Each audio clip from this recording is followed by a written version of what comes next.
やっほー、ワムだよ。得意って愛しゃおば。 Sona just subscribed with Prime. Meow.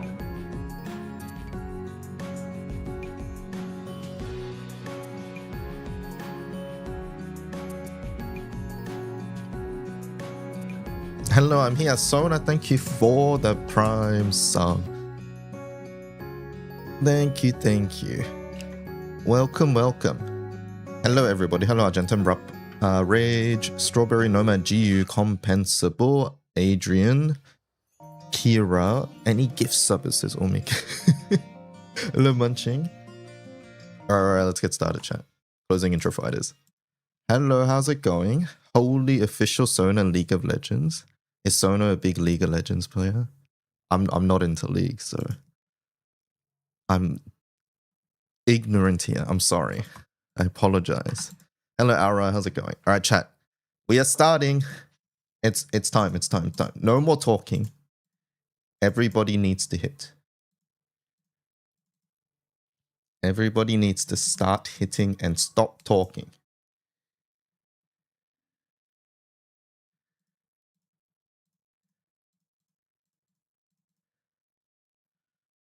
No, I don't think so.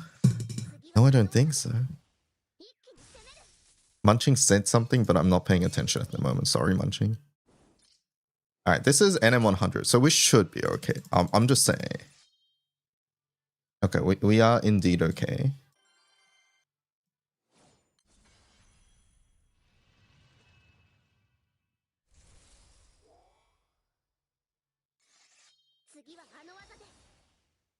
Why is that not on Rising Sword? Alright, it is now on Rising Sword.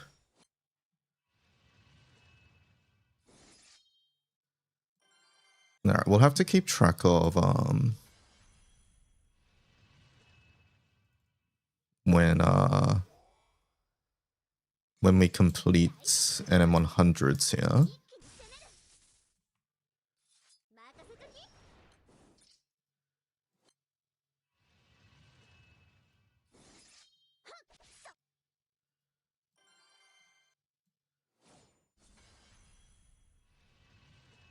I wonder if we can drop the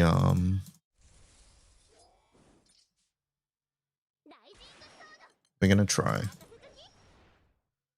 I have a feeling we don't have enough overcap, but you never know. No, we don't. Okay. 7%, yeah, okay. We keep adding the thing. All good.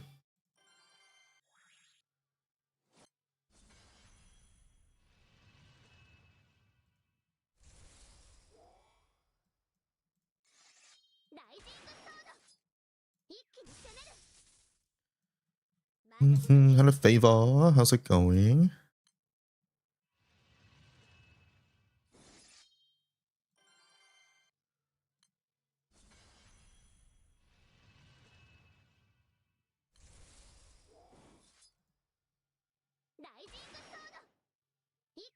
How come I can't Rising Sword Spiral Impaler? Someone tell me.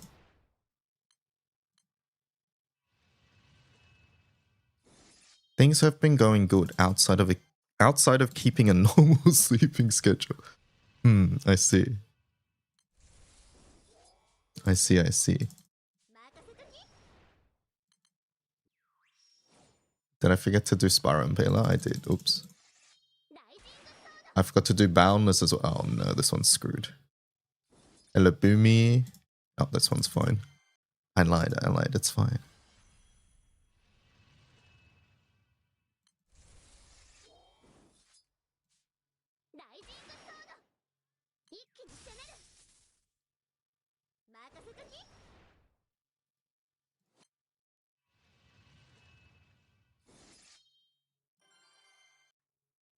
A sleepy voice? Not sleepy, just not warmed up. Bro's clicking so much, and I'm sorry I don't have double Mika and whatever else I'm missing.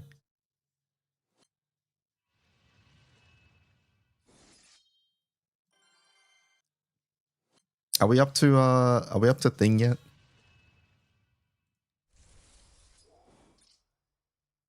150? Is 150 open? Just make it FA friendly. It is FA.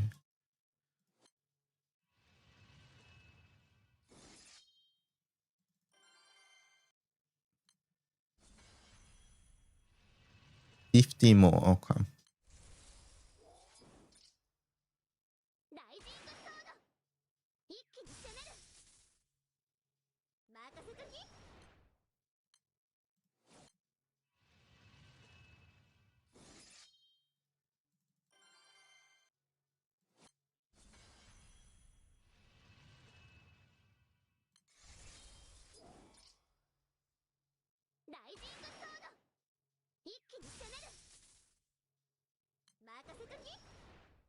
The real test is whether this works in 150. I'm hoping it does.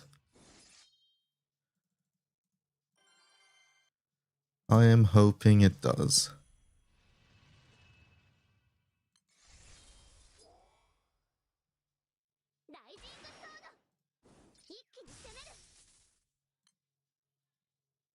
I misclicked. I misclicked. Disaster. It didn't matter. Okay, good.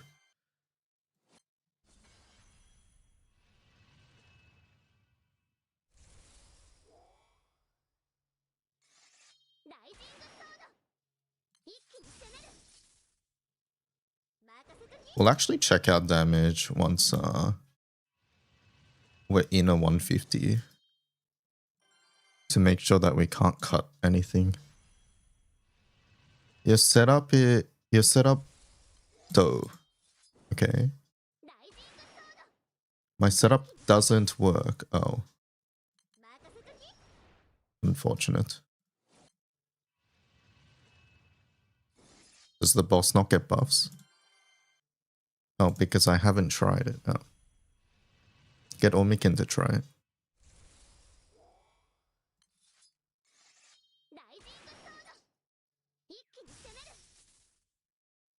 You're getting 1%ed?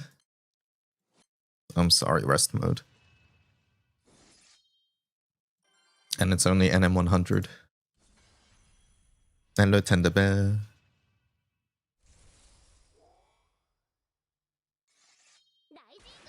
I'm going to end it all. No. But I might join you if that happens to me on NM150.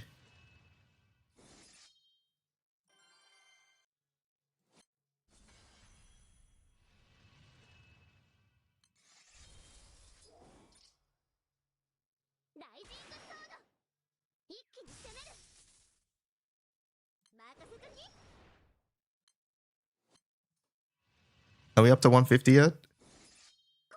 We're up to 150. 150 unlocked.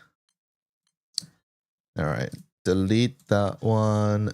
Add this bookmark. And then 150. Oh. Now let's go.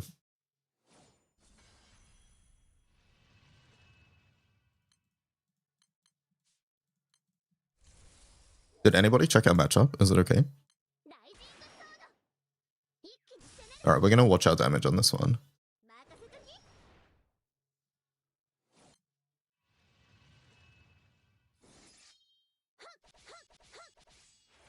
Idogion, Idogion, Idogion, it doesn't count.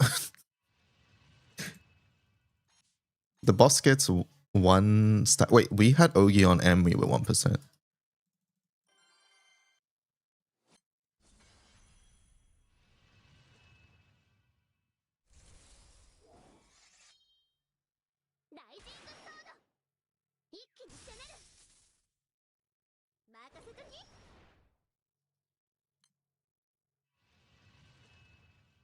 Alright, watching our damage. It is enough damage. It's more about how much we overkill to see if we can drop something.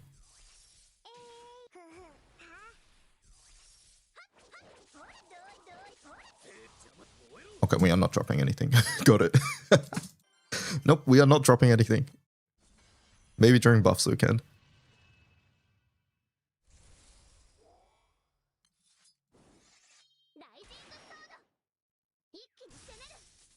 They didn't prelim top 300. Hello, Juno. Welcome.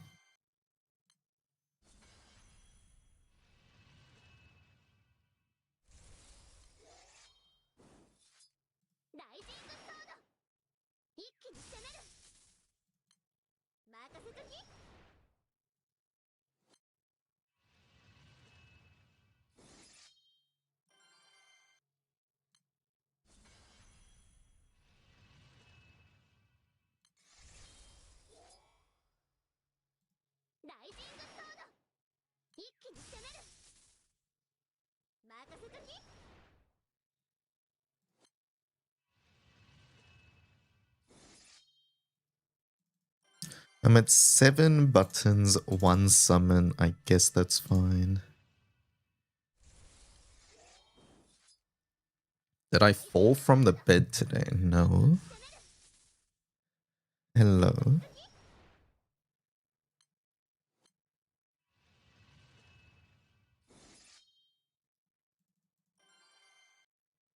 Is the OK button lower for 150 chat? I keep misclicking higher. It's gotta be lower, right?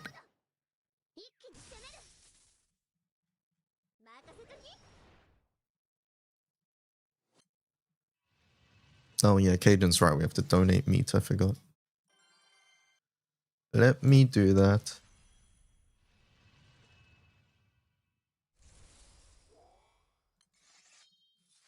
Squatters, donate meat right now.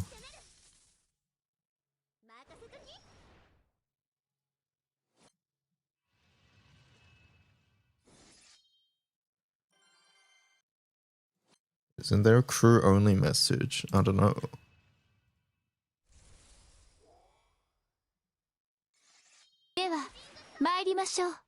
Thank you for the follow.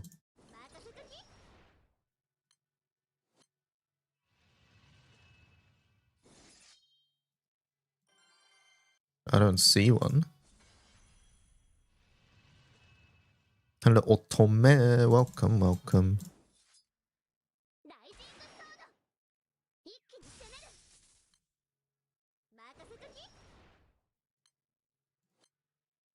I'm not in squad, but I donated too. Good. It's good for the crew.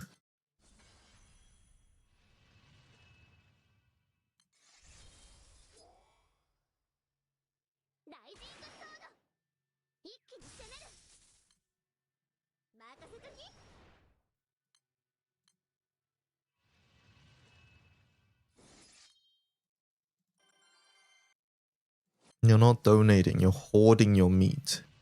That's very selfish of you. Very shellfish.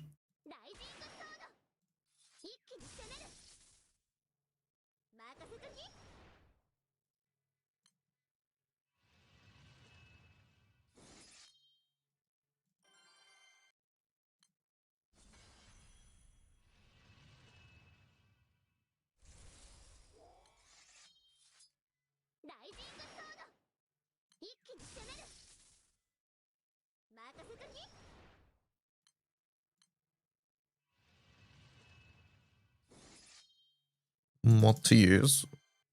I don't know what Cap uses, like GBF data or something, probably.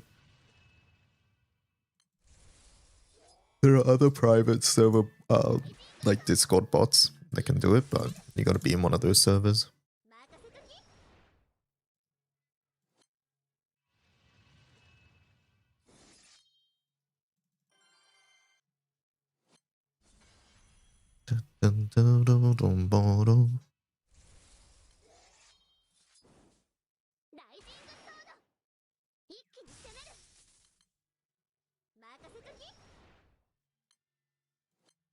No singing. Sorry, I'm out of sync. I'm sorry. I do wonder if I can fix that for Spotify.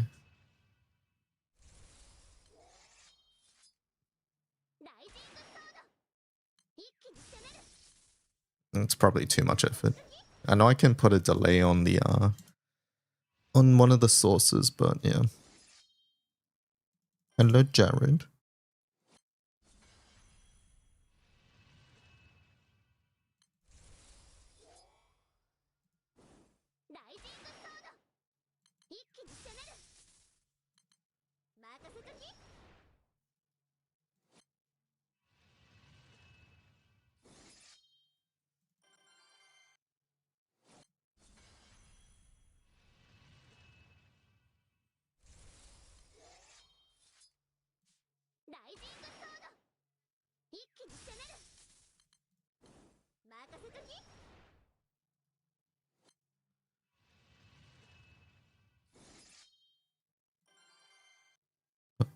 bum, ba, do, dum.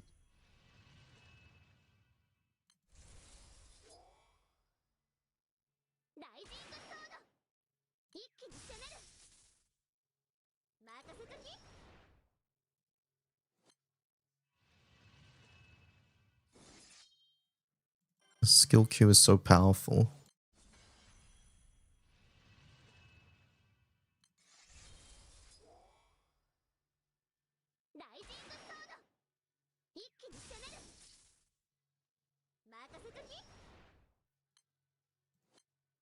How come I get to refresh before it happens?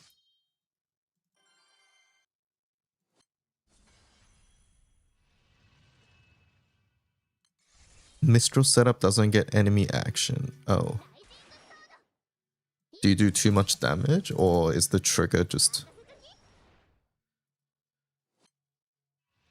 in a weird spot?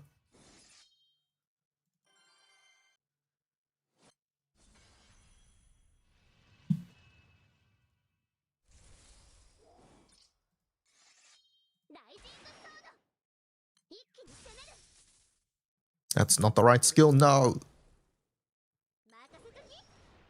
Minus 3 seconds. It overkills. Can you drop a button then?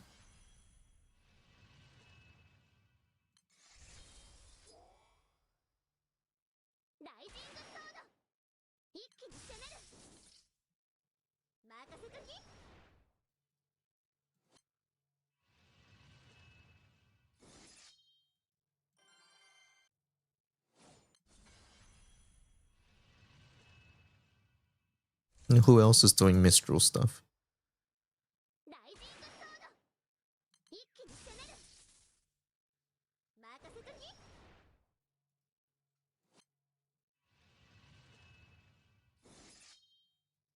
Chat, do you guys think Wamdus is the most meta-ringed character?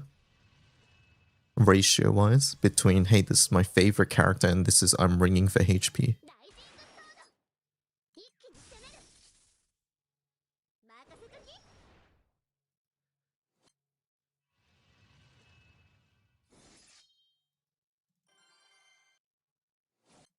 You would say yes. No, because of a ton of people like Wamdus. That's also true. But I'm saying like ratio-wise compared to like every character out there, would Wamdus be the highest ratio of meta ringers?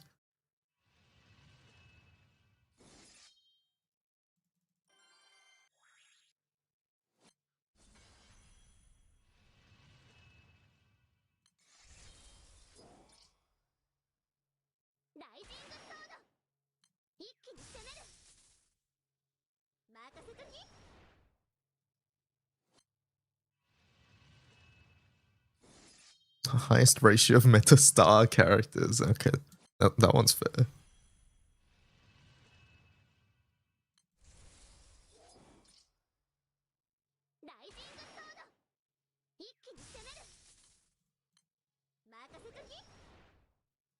I can't believe such a small mechanic like star characters is coming into play. I'm pretty sure my Wamdus does not have enough HP without star character.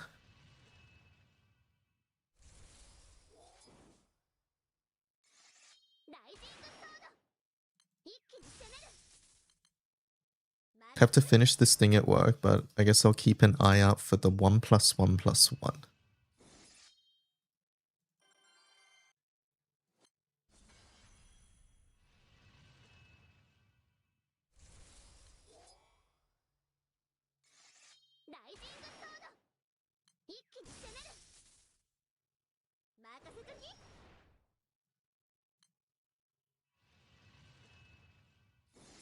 Someone bully Rev into leaking it.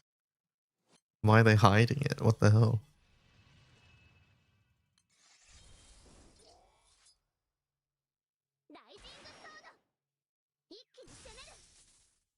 It doesn't work. Pretty fucked up, yeah.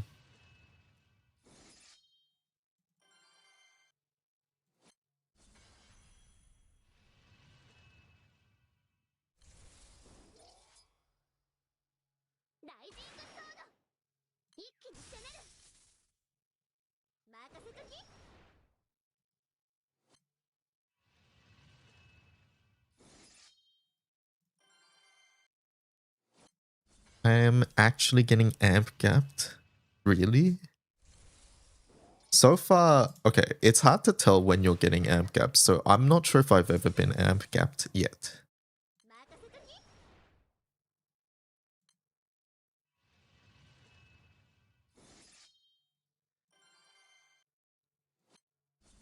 How close am I on to my up to my next amp, by the way? I haven't checked in a while.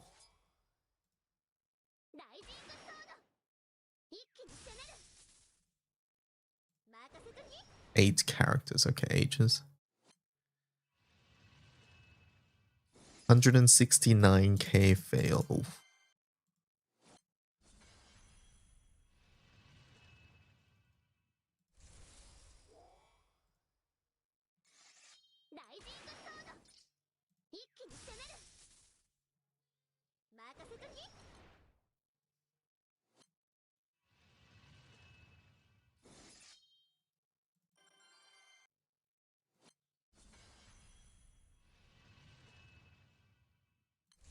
I have 4 buff. Sorry, not good enough.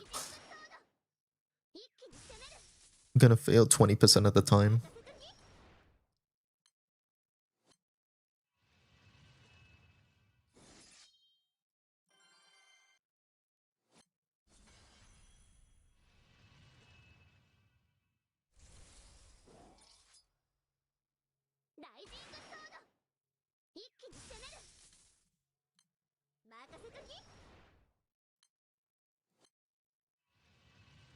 Rev's rolls were pretty nuts.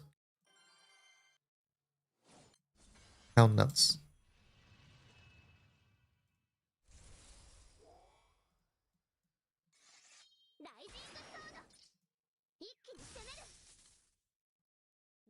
So nuts you won't believe? Okay.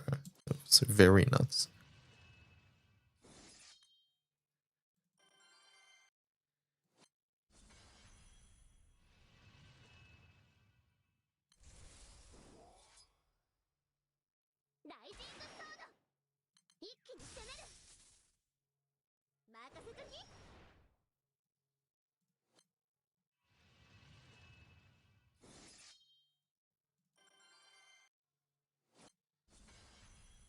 Surely Serb over Summer Belial gives me 3 bottom 1 summon. What's the final trigger? Is it AoE?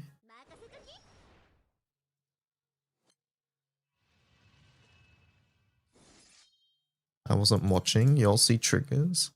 I think I see one at the very end. I think. I've been refreshing, so I don't actually know.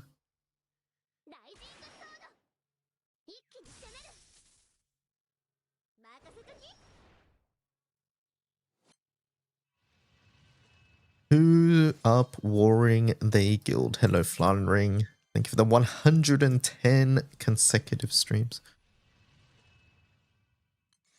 Was my bait Hecate set up? Didn't they already link one?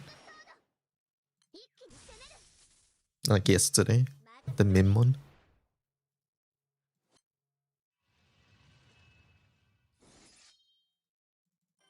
Must be nice to have a stream. I'm sorry.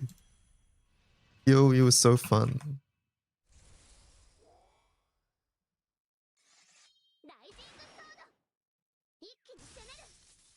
Was that theirs? Yeah, that was bait. Okay. Yeah, that was theirs.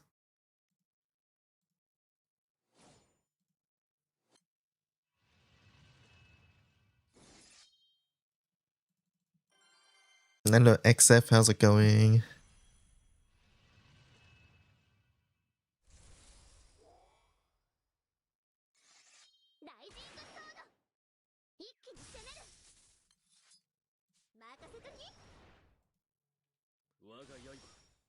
Imagine not catching the mysterious PoE2 streams at like 7 a.m. What do you have to say it like that?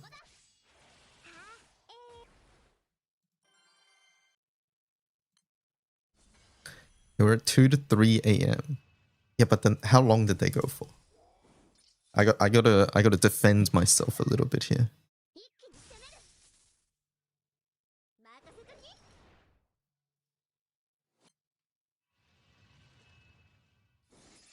I wouldn't know.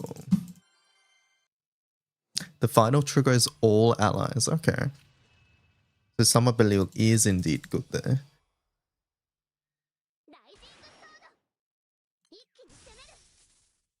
I wake up at round end.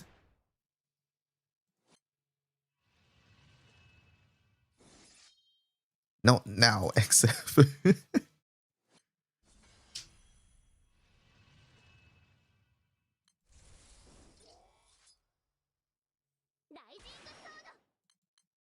Twitch hates your stream for me today, so I'm over here. Oh, hello, rest mode YouTube.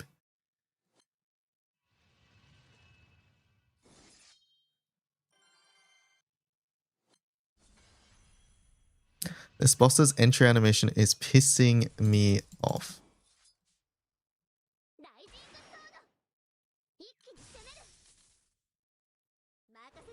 It makes me feel like my game is lagging. It's actually faster than NM90 if you didn't know.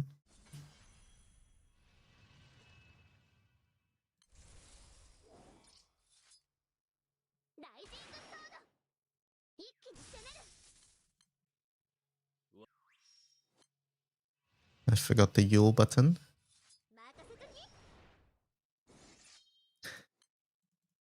What summons am I using? Okay, order does matter here.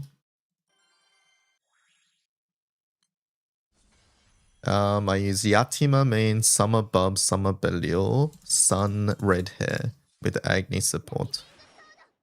And then in my sub summons I have Mikael and Soul Invoker.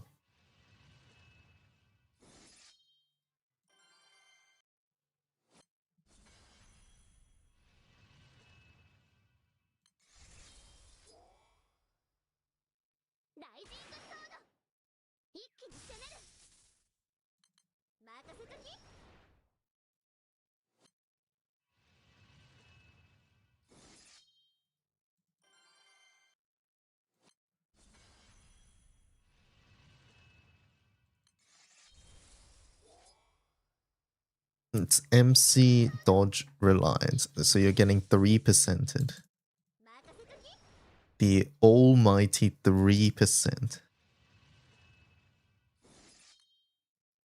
It's just that there's like nothing, no voice line. It's just one. Yeah, I get you. I get you. This one feels slower than usual ones.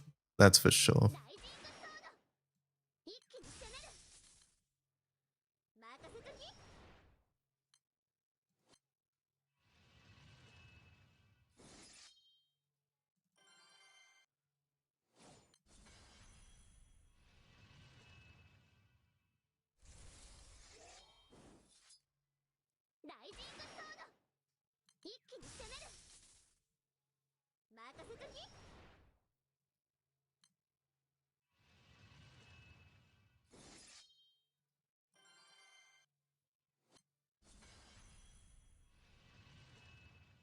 No chat, I've not checked how many pots I've left. So hopefully I don't have to go refill pots during the round. Or during this first hour or whatever.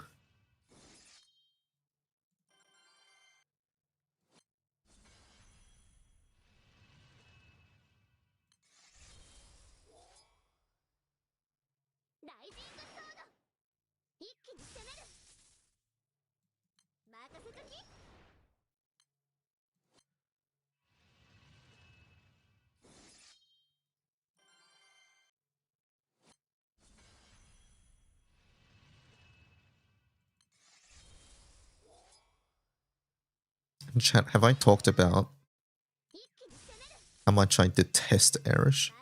I just want to say again. It annoys me thinking about Dark Guild War already.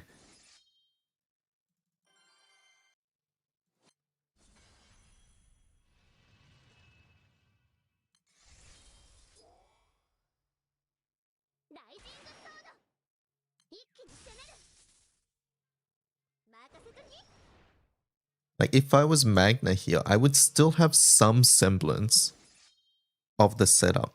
But, like, not having Erish is, like, immediate just, like, -2 button debuff. Or more. Envy is a strong emotion. No, it's not even envy yet. The weapon just sort of stinks. Like, I can get one. Nothing's stopping me from just buying one.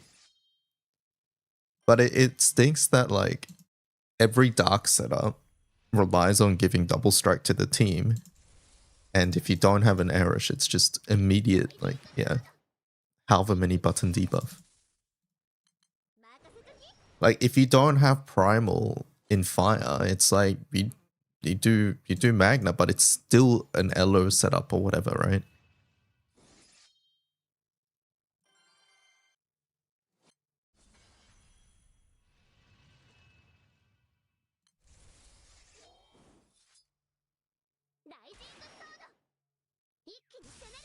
I guess the only one that's close is like Hrisvelga too, so maybe you can say the same thing about Hrisvelga.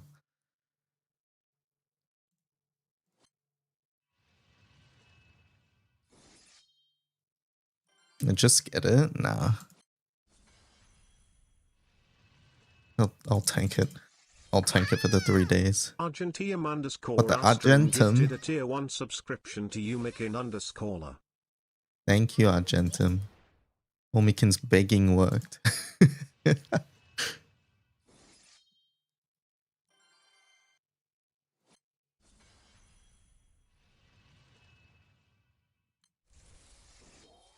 But the backup Hrisvelga strats aren't just trying to copy Hrisvelga? Yeah.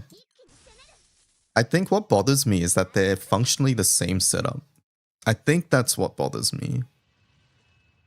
Like, Hrisvelga setups are entirely different. So it's like, you don't have the weapon, you like, oh, it's like you just do something else. But like, Eric's just like, you're trying to copy the same fucking shit and it's just way worse. And I also think, like, I've mentioned this before, but I think Eric's just so boring. Because once again, it just does what they were doing, but they were like, all right, let's just let them do what they were doing, but take off buttons.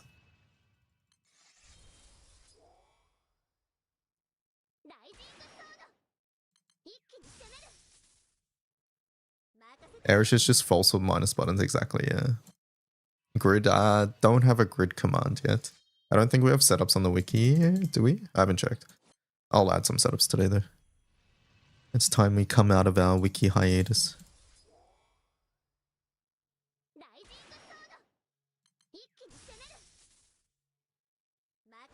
We're on YouTube as well, so we don't have rights. What do you mean? If you didn't have rights, I wouldn't even be reading your messages, chat. But I'm reading them. Turn down your system sounds. Oh, is GBF too loud? Sure, I can do that. Ever since Windows fucked up my my settings, and I don't get to use the old mixer.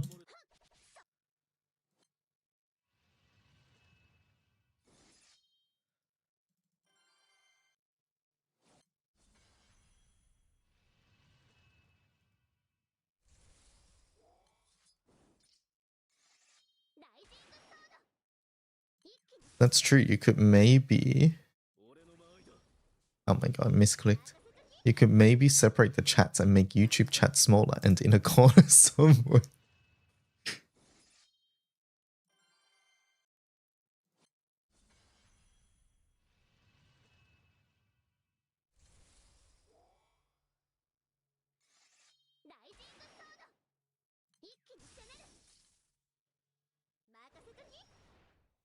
They should have given Erish plus strike over double strike. Okay, you're insane.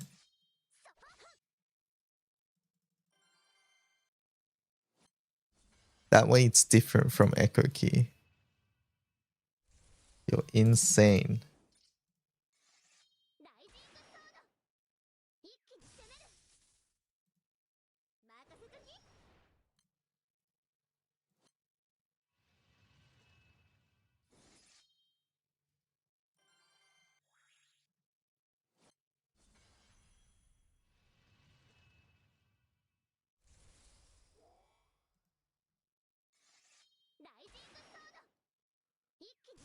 It feels so weird being here right now, says Rest Mode.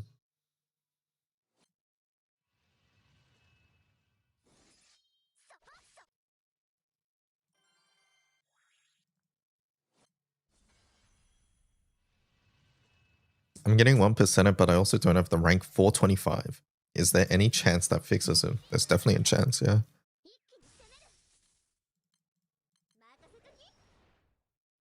Assuming you're doing any sort of normal attack setup.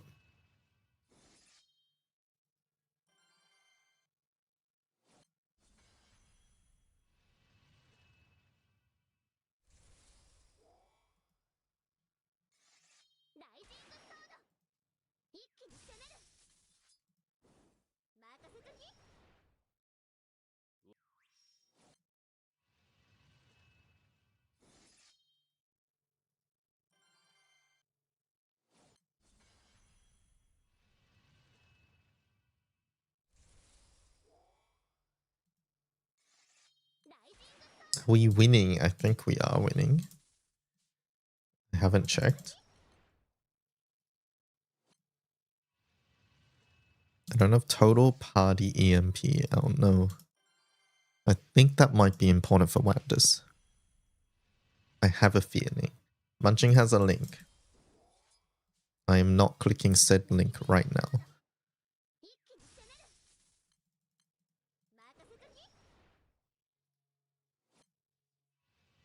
It's a quattro video.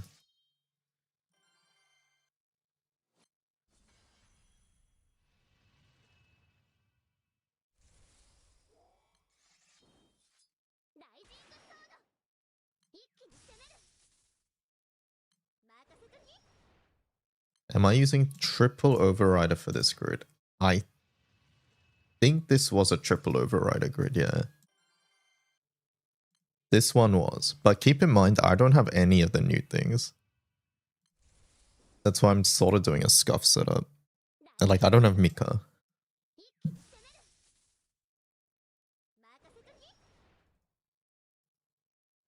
The grid is triple overrider, yes.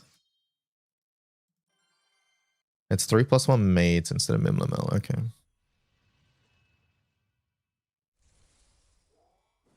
So basically I'm one button slow at the moment.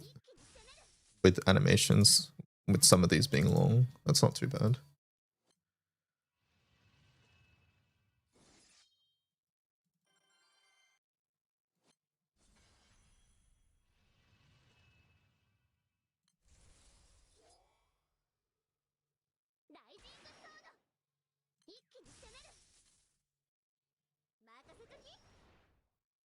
Two button, one summon is really close without buffs. Two button?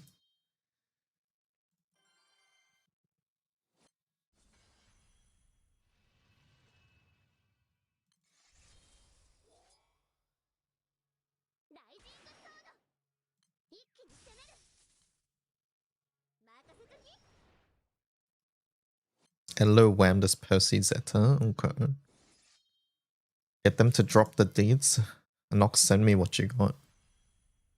Nox is a hide. Nox is literally not hiding. There is no secret. There is no war in Ba Sing Se.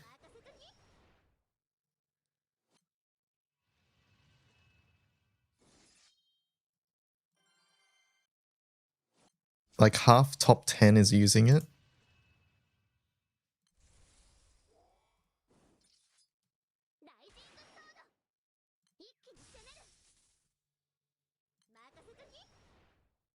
It's probably buffs only, though. Seeing Neza as well, okay. Your favorite Omikin. Yeah, I'm not fucking doing that.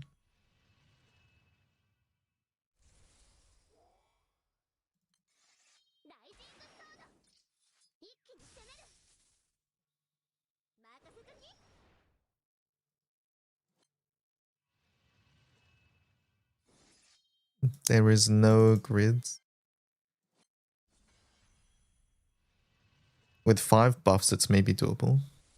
On buff, 2+1 is trivial.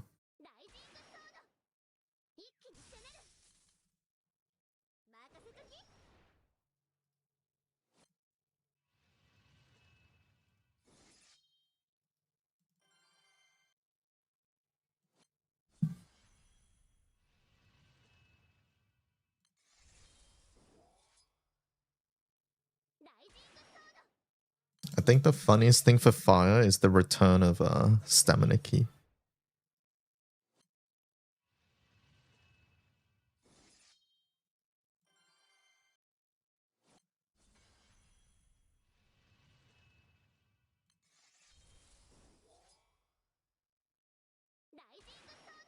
I think this is your artist. I'll let you have it.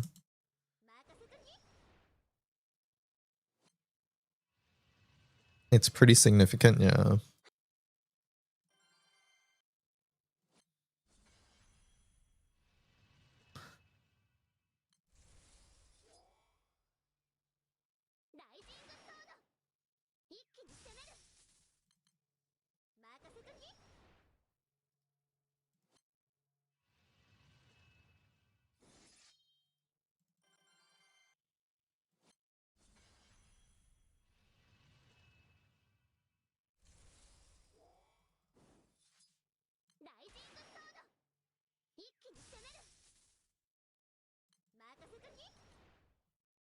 And that link, by the way, that Juno sent drops Mika. I find that so insane.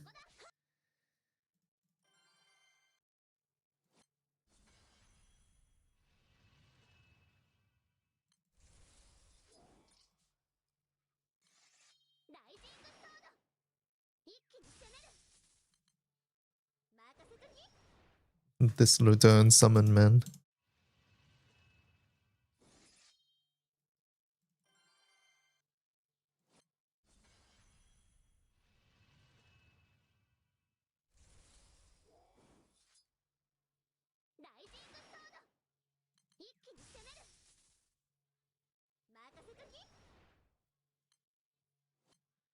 Noxus sent me the details. Nox says 1 to 2% off and ignore the awakenings. Okay.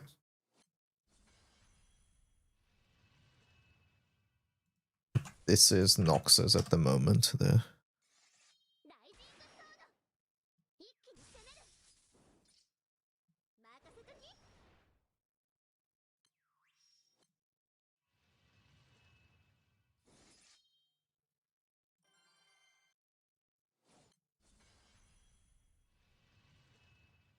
Did you try triple overrider dropping wellness? That looks like privilege. The best setups will have the best things, yes. that is indeed how it works.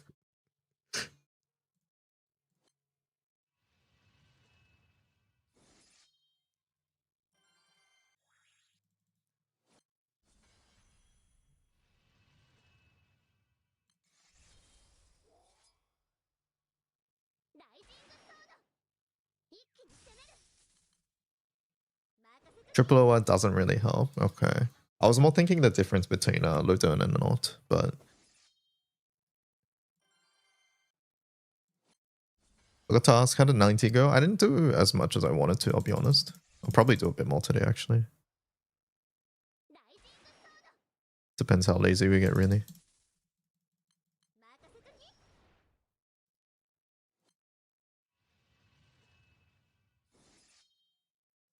I come with news related to yesterday. Tim Tams are in the US and the US box calls them cookie. Yes, I'm aware. I'm aware. I have seen the tweets. Hello, John Gramblue. Who are some good CA units for NM100? I would just imagine the normally good CA characters. Sevobara, Artum. I don't know, any one of those Elmot is probably fine too now. Just try whoever you got. That looks like they have a CA part of their kit.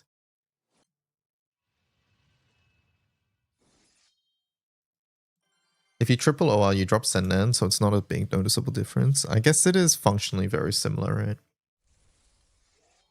Antoria, yeah, that's another one.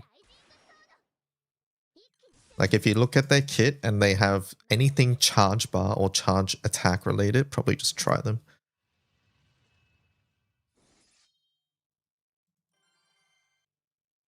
Does Elo's Infinite Trouble stack with Falsehood? Yes, they are completely different stats. Infinite Trouble doesn't give you Echo in the first place. And that being said, pretty much everything that MC does stacks with everything else in the game other than other MC skills. So like, for example, like Mana Diver has access to 2 Echo skills in Chaser and Secret Triad. They do not stack with each other. But MC will stack, like Secret Triad will stack with pretty much everything else in the game. And same with Chaser. So generally, if you see it on MC, it's probably going to stack.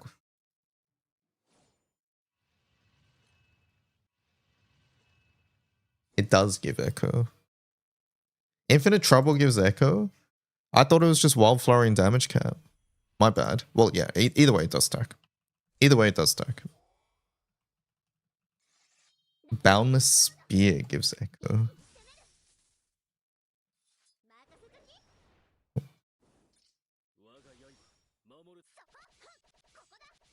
Yeah, there you go. I thought it was just Wildflower, I'll be honest. This entire time.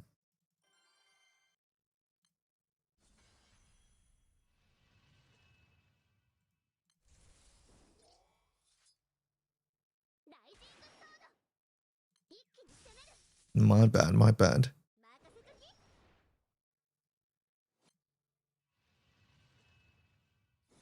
Saw some races were using Fangtooth, Wilnas, and Yukata Song.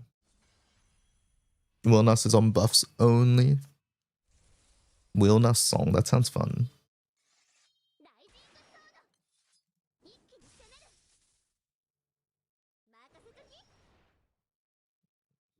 Don't know what Song does. Normal attack stuff.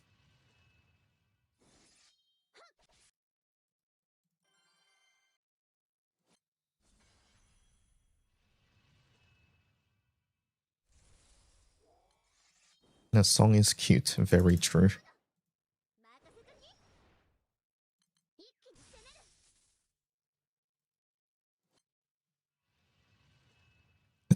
I think I used Song last year for some setups. It was very fun because I get to use Song.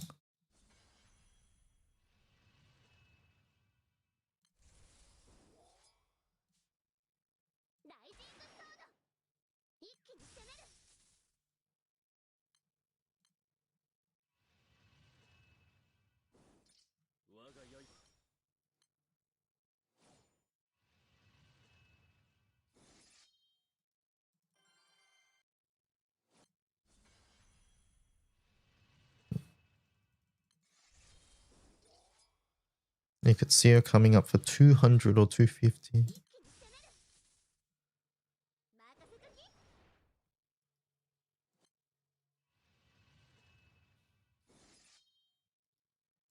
It's cool that Guild War lets you use your cool characters that you might not use elsewhere. Yeah.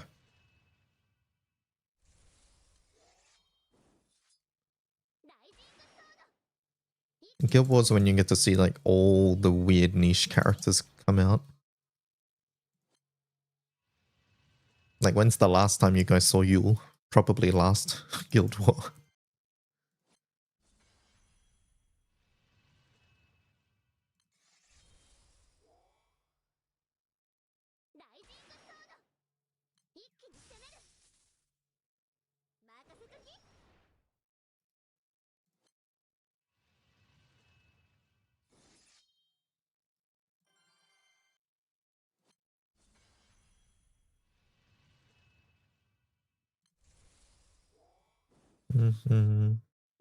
I use Yule because she's all I got. She's a great character. You see Yule in your Lucy 0 because she's in your ham sandwich spot. How does one choose an element to play or main when you like to play all elements?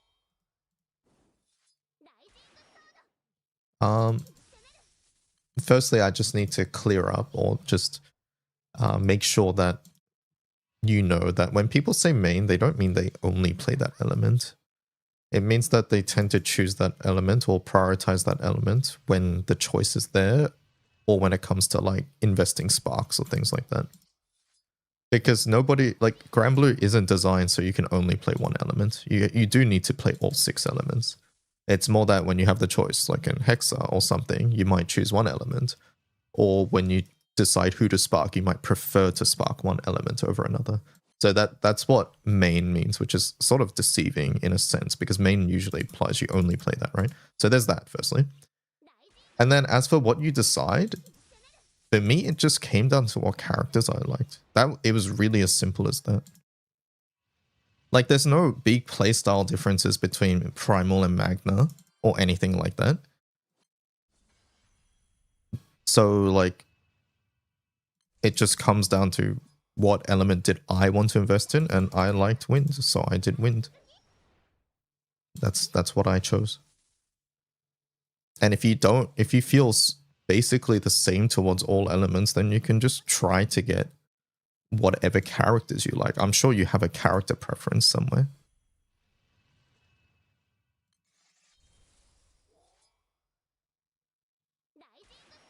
But what I think personally is that, and what I know for a fact, is that if you say, hey, I don't have a favorite element and I like all characters equally, let's just pretend that was a thing that occurred or a thing that was there, and you just want to get all the good characters, you just cared about meta, what I will tell you right now is that you just can't cover all elements unless you spend a lot of money. So choosing an element to sort of focus on and direct your sparks helps you really make gacha decisions as well, which is a big part of your progression.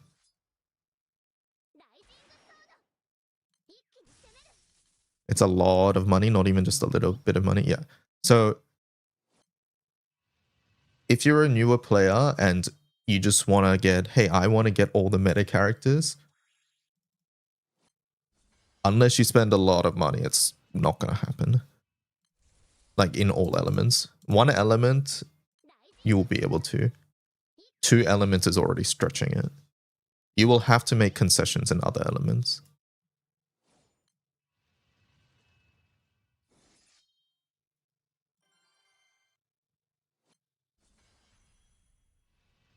I didn't choose light, it just chose me by giving all the tools to do it. That's one thing too. Personally, like, if I wasn't given wind things, I would have forced it by sparking them, but yeah.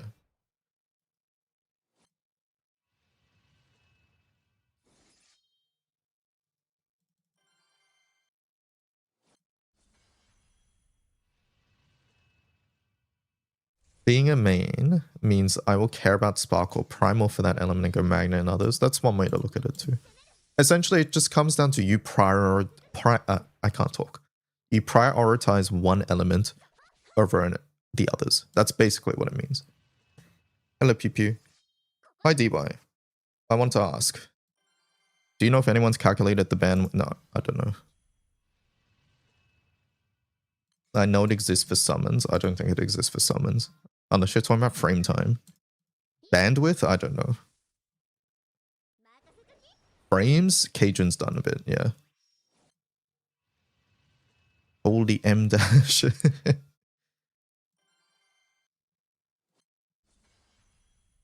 I think if you're especially newer, you want to sort of target banners that give you options in a lot of different elements too. Like basically that just boils down to, hey, spark good banners, like seasonal banners.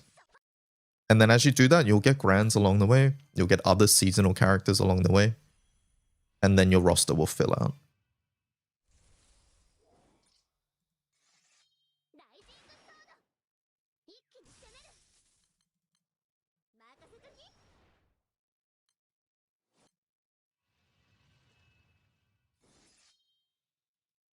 And this nightmare is so Yatima differenced. Is Yatima the best setups at the moment? But yeah, it's funny because like some guild wars Yatima's so important, other guild wars it's like you don't use her at all. So I honestly think the Providences are in a good spot. I mean, it's less good for us because like it means you need more of them, but I think from a game balance sense, they're in a good spot, if that makes sense. Like, I would rather them be situationally good rather than always good. Like when Bubs came out, Bubs was just always good. It was boring. So I'm glad that Yatima is sometimes good, Vesusia is sometimes good, Bubs is sometimes good. So yeah, I think that's in a good spot game balance wise. But since they're not sparkable from a gacha sense, it fucking sucks.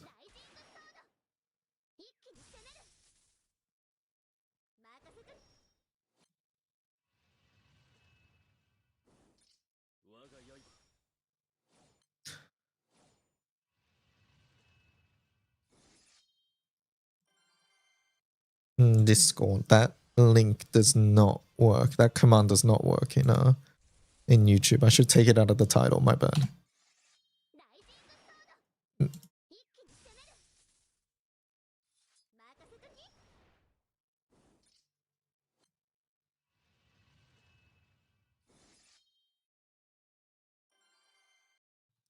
Any hopes for the formal banner?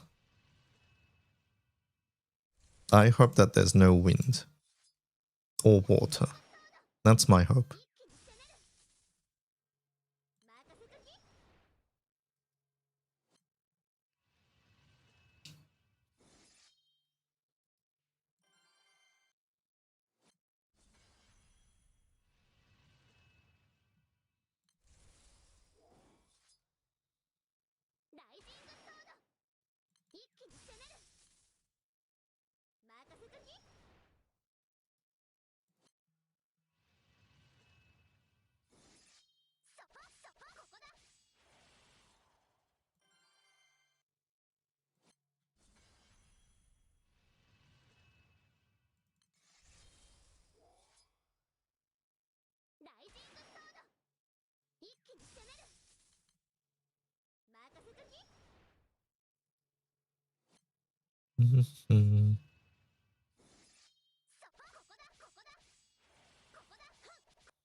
Is the Wiki Gilboa grids page messed up? I noticed there's no NM100 section and the 150 looks like last year's NM100.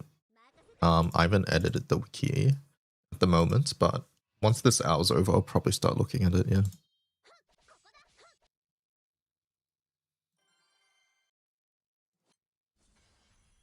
But yeah, the event's been out for an hour, so the newest setups aren't going to be there.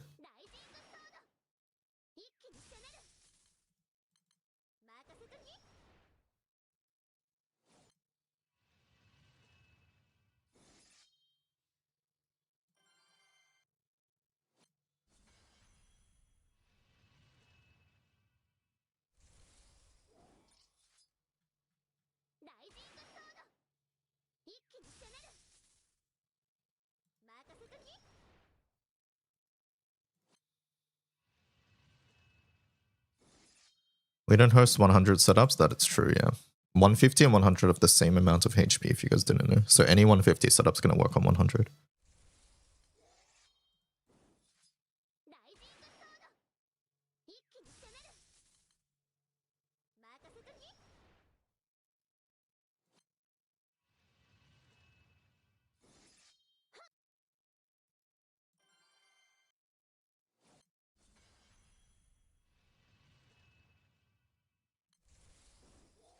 As for looking like last year's, I don't know what you're looking at. Both pages have Lancer Origin setups, which did not exist last year.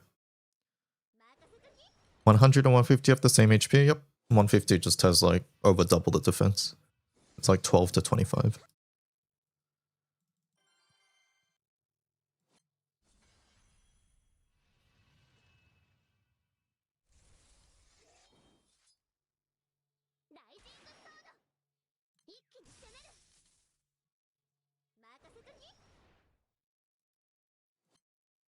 A 15 to 25, okay, there we go.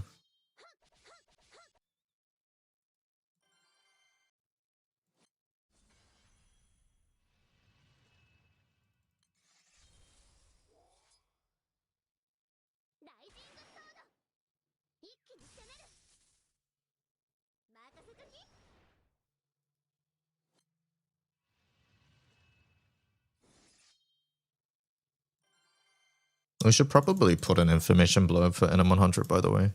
Just saying, hey, just do NM150 setups.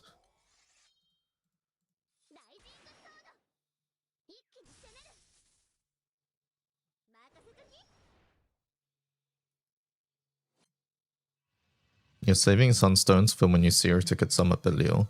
Yeah, like Cajun said, I think Summit Belial is a very low priority to Sunstone.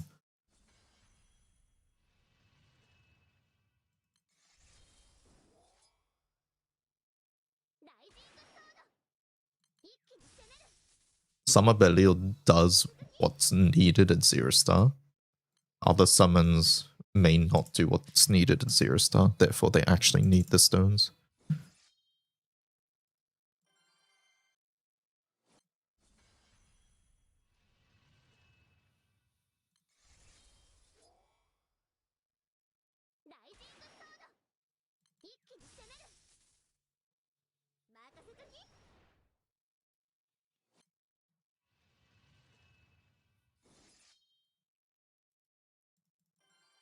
This boss has Reflect, do they? Interesting. Okay. Sacrifice strats are on the table, got it. Interesting. When do they get it?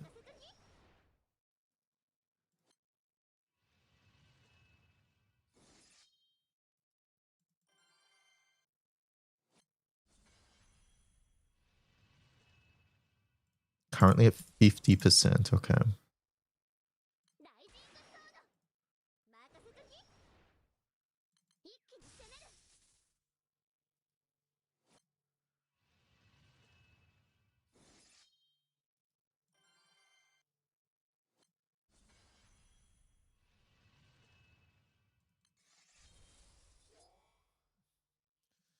Reflect.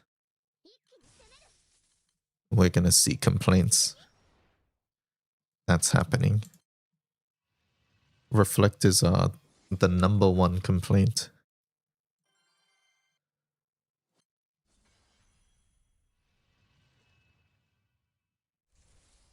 Can't believe they nerfed Wimdus and Lancer Flurry.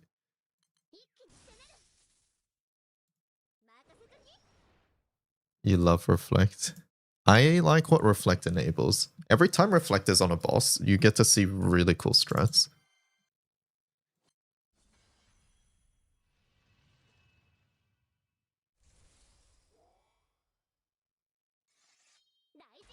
Reflect is the best of the fuck you buffs, yeah. I agree. I agree.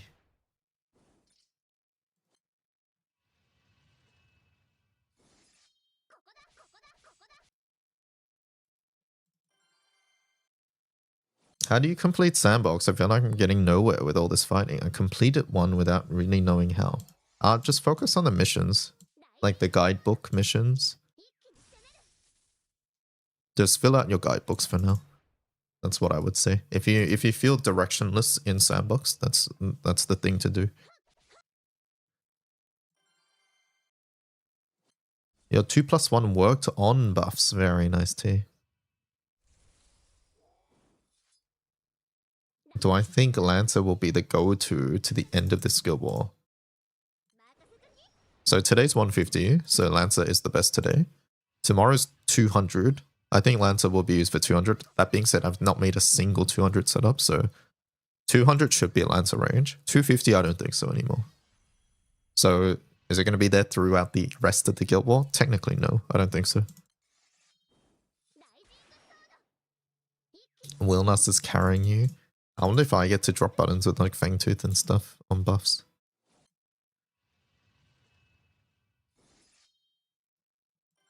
$250 is probably only Lancer for Mistral. Yeah, for full auto it might be, yeah.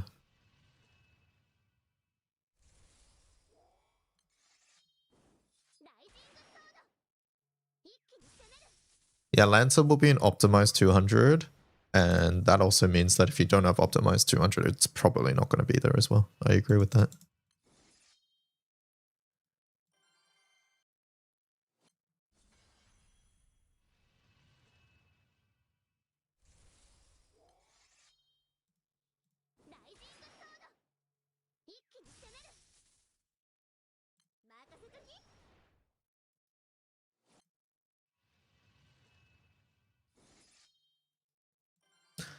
Which, speaking of, I gotta make a 200 setup.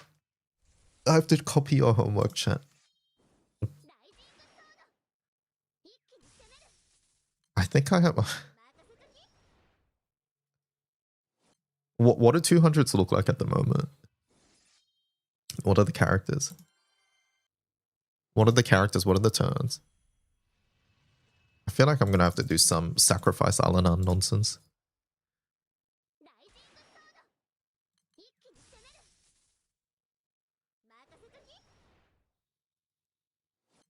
It's 4-turn HP cut artifact, LOM this Percy, sacrifice Alanan.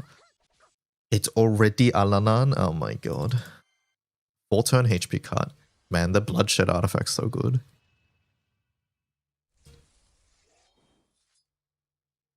LOM this Percy sack, Alanan. Okay, so we likely have to do that, but then... And then what? Take another turn?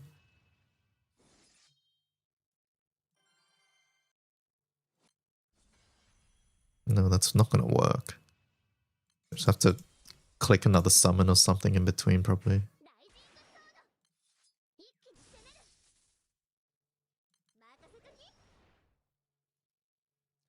Sacrifice with buff artifacts helps survivability, potentially, okay. Is there a good off-Ellie sack, like Azazel, in fire? Or like in other elements? I don't think so, right?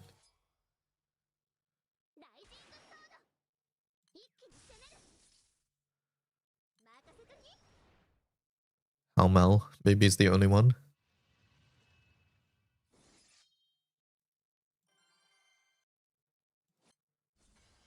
Kokoro.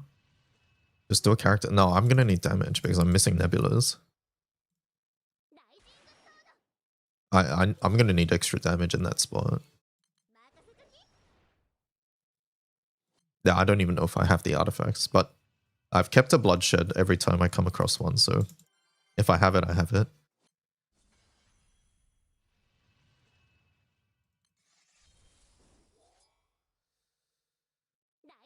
Maybe we can do some pseudo swan setup with Mistral. I don't know.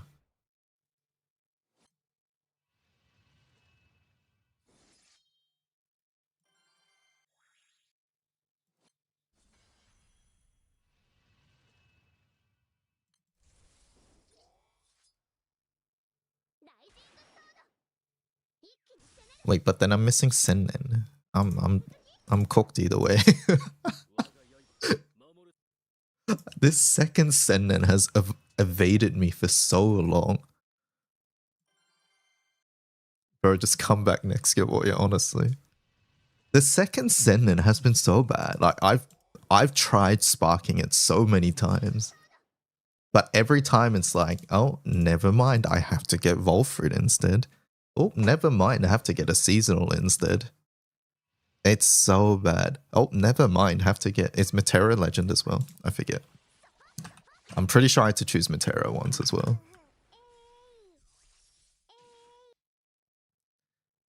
Yeah, Metera's Legend too. So like, Wind has been so heavily favored on Legend, and any seasonal banner I spark has been on Legend, and every time I'm like, oh, this might be my Sennen banner, and it's nope. Nope, never my Sennen banner.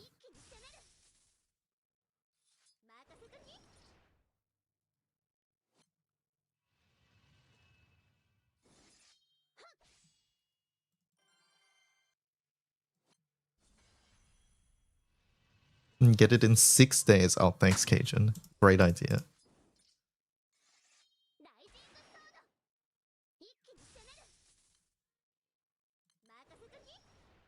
Substitute with the Ludern. See, that's the thing. I do have Ludern now, so we can pretend that's a second Sennen. But I haven't stoned my Ludern. And I don't really want to.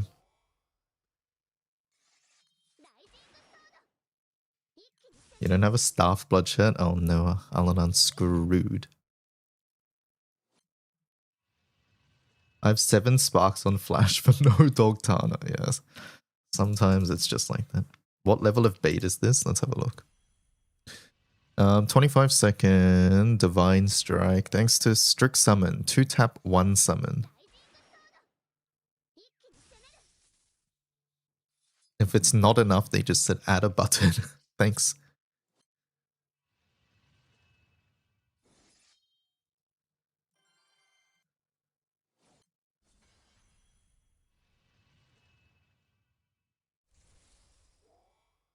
Is that 5 buff artifact on all of them? I think it is, right?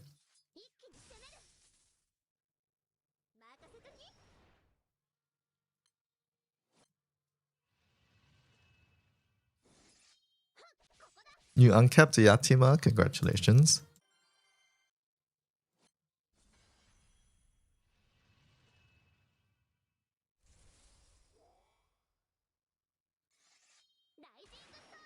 My Wamdus was at 59.6. Even after trying to fix rings and artifacts, I just gave up, gave her a wedding ring. Do you have her as star character? I mean, it's a bit late now, but chat, if you guys are trying to optimize Wamdus HP, there's one tech that many people don't know, and it's that if you put them as your star character, they get this. Star characters get base stats. They get attack and HP. So this might be the difference maker.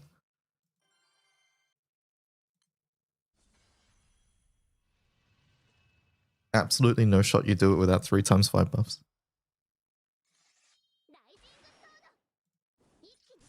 You're at 59.6. I think it might have been enough.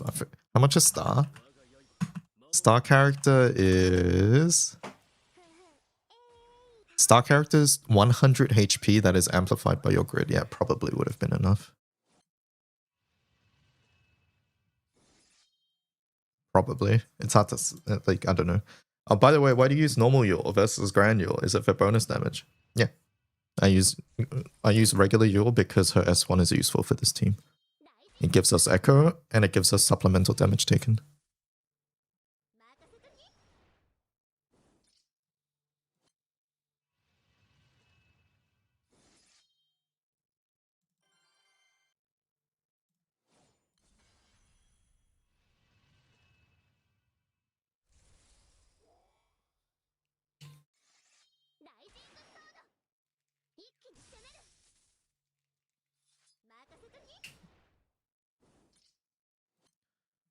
Her sup is not a debuff. Oh, my bad.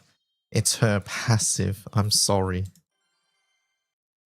The debuff lets her give supplemental to the team.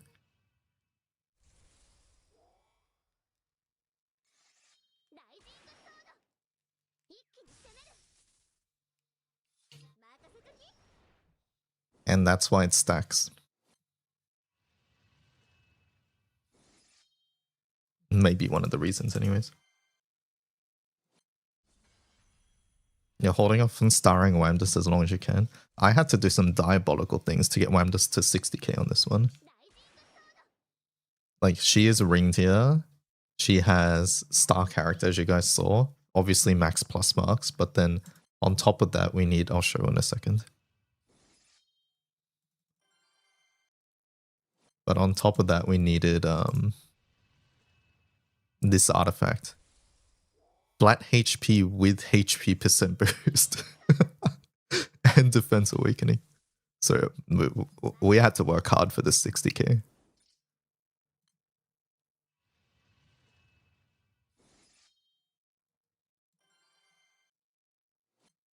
What in the world, yeah.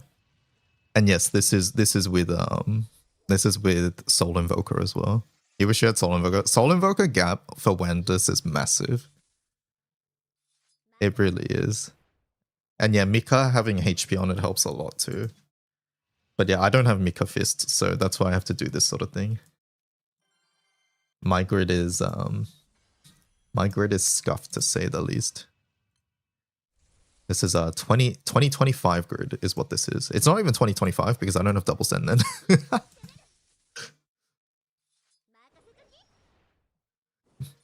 Not the gold peak, yeah. I have the gold peak. It was the best roll weapon.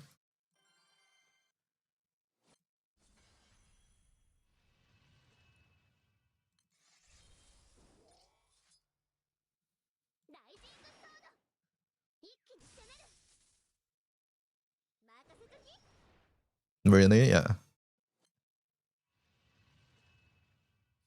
Because think about it, what else would I put there? I can't put Ixaber because then we're not capped crit. We're using the Rhine, right? So there's really nothing else I could go there.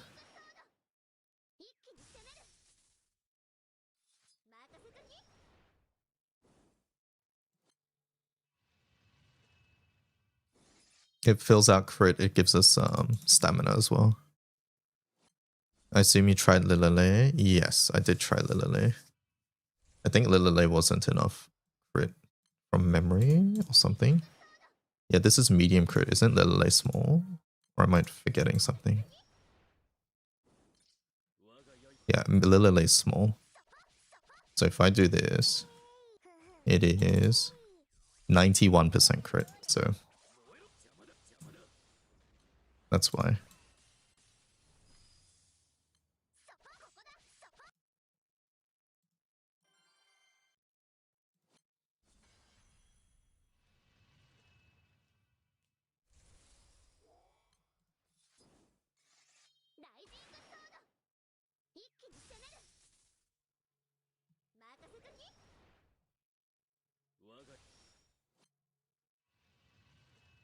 Echo String writes, didn't you do like 6,000 laps?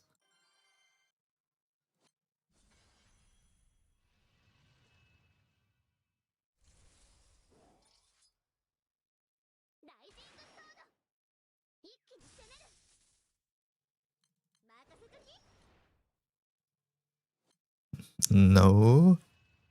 You don't sound so sure about that, no. Sorry, 5,000 typo. Monday, I won't be Wonder Amp gapped. There's no way you're Wonder Amp gapped. Stop it. Stop pretending.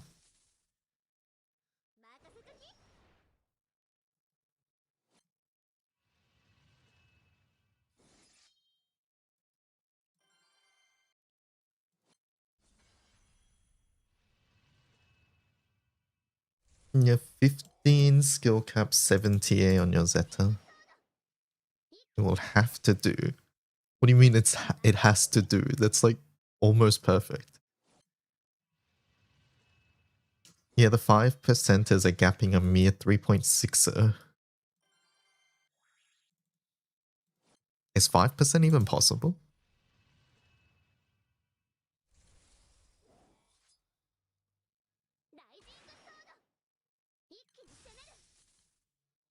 It is, okay. You have literally everybody. Who was close to that again? It wasn't Onoyuki, right? It was the other VA. Nakamura, right? I think Nakamura had like every character or something along those lines. Although that was a couple years ago.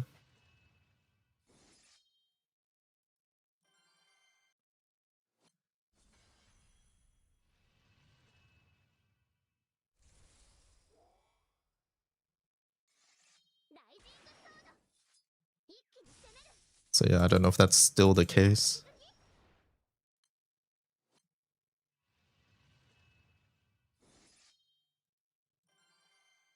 You think K18 is the highest? You know, how much is K18 at?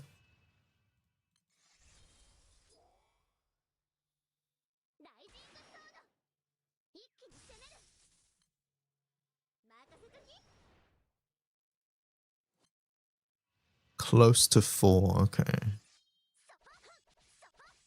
You're at 2.5, you're a peasant. Sion is very close to 4 as well.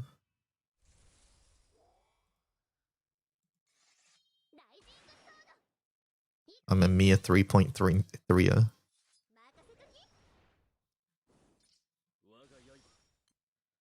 All these people having more than 1%.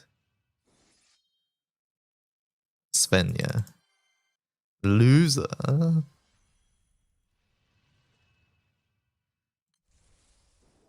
That's so mean.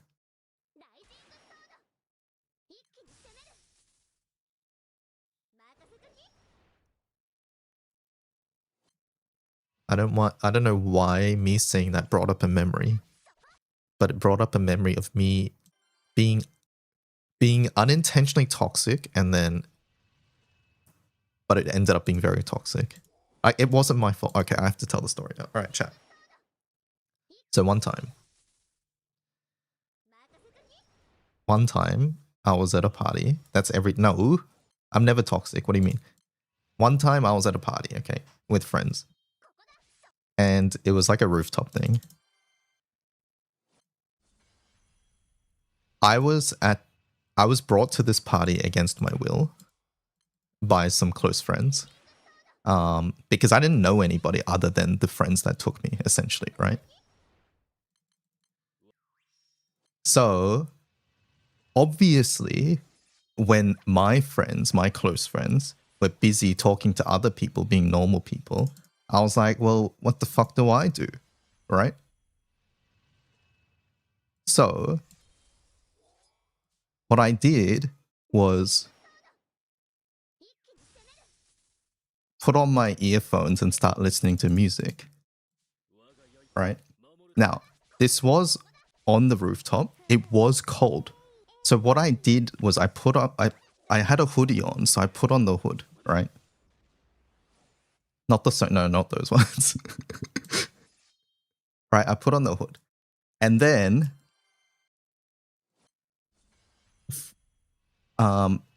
someone I knew that wasn't one of my close friends, but another friend, showed up at the party, and then they started talking to me, right? While I had my headphones in, but I had my hood over, covering it. They started talking to me, and I missed my opportunity to take the headphones out. So I was there, they're talking to me. I can barely hear them. Stop talking. Like, they started talking to me, and it was like, originally I thought they were just saying hello. So I was like, hey, and then like I didn't bother taking them out, but then they kept talking. And then like a minute had passed and I was like, fuck, I missed my opportunity now. And so I'm like trying to make out what they're saying.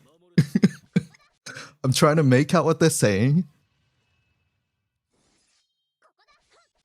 while trying to like drown out the music that's pumping into my ears and trying to hold a normal conversation here.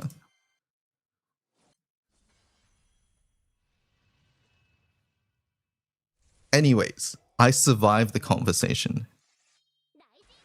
But at the end of the conversation, I make a mistake. And it's because at the end of this, it wasn't like the end of the conversation. It was more my close friends that I came with were saying, hey, let's leave.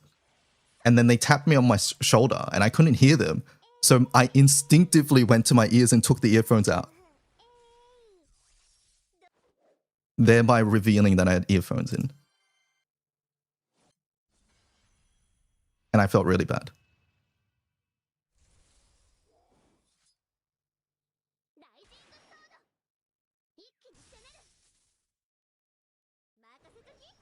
Stealth check failed, yes. You had long hair back then too, yes. My hair was obscuring and my hood was obscuring it. You do know you can say 1 second and then take them out, right? Yes, but like I said, I missed my opportunity. I missed my opportunity.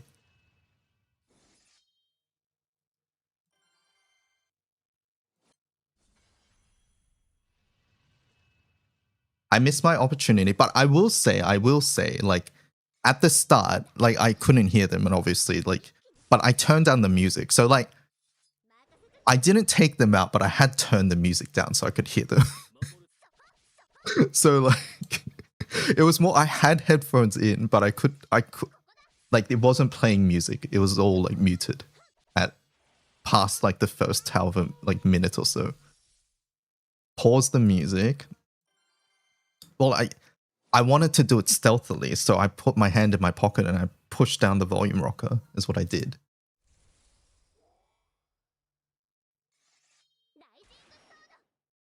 Because keep in mind, I was trying to keep the fact that I have headphones in a secret.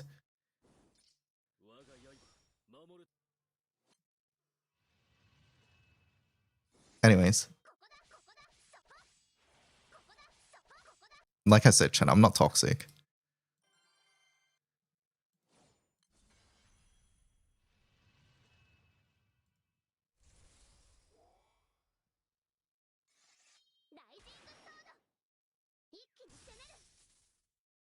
Just imagining you as the comic. Like, they don't know I have headphones.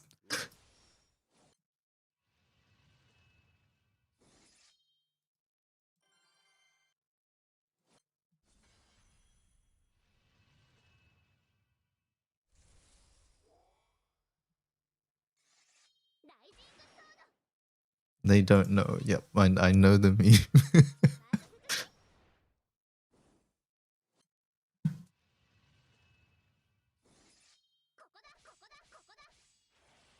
Nice image.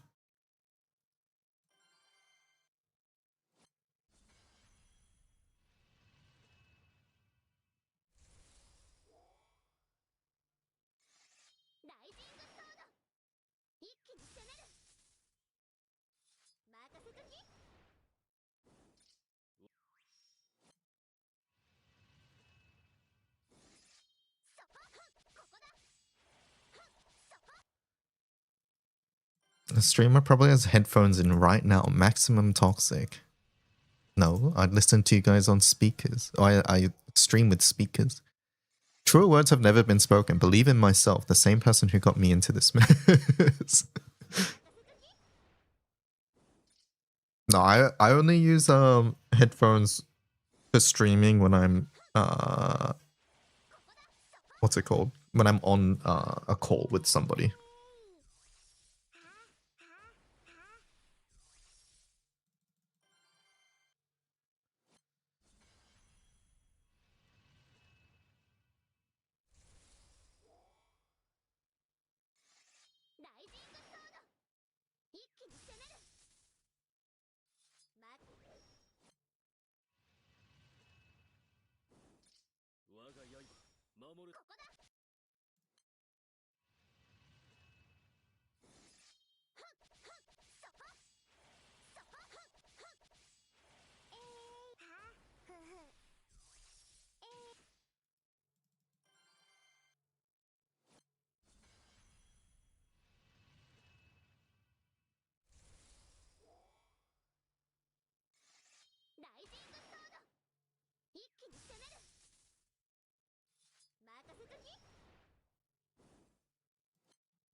You know what the best part about Guild War not during Magfest is, chat?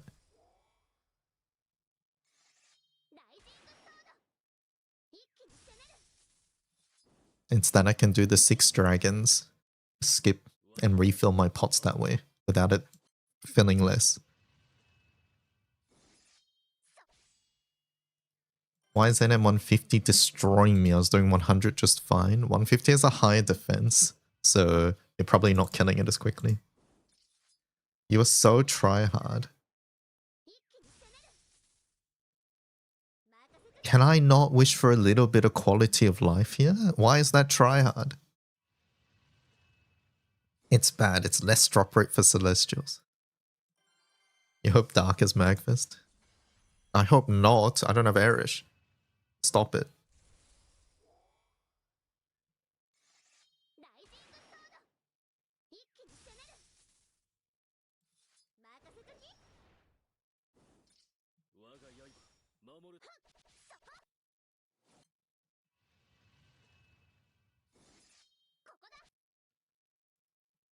You've changed. You're just gonna buy it.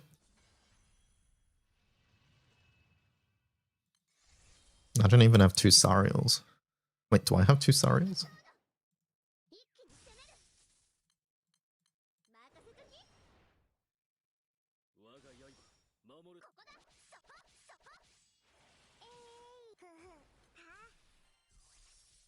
Oh, I do. Okay, never mind.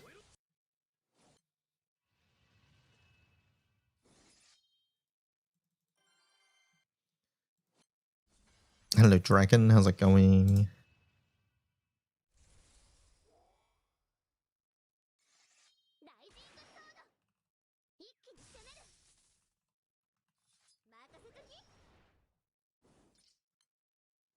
You have 3 causality. That I'm not sure about. Is causality a katana as well? Oh, no. Only one.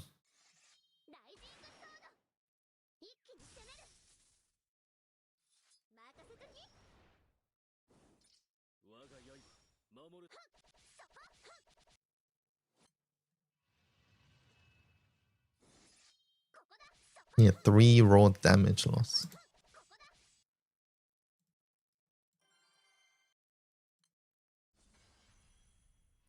Low co-op.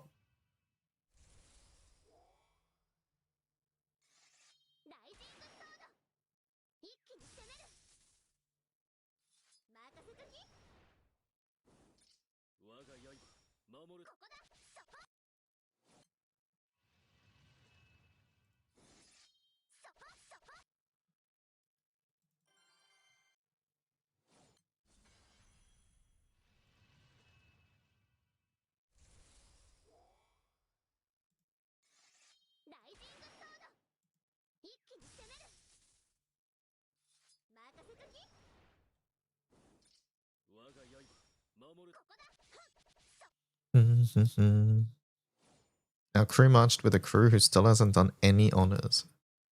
Or matched with one. I mean, that's good. Easy win.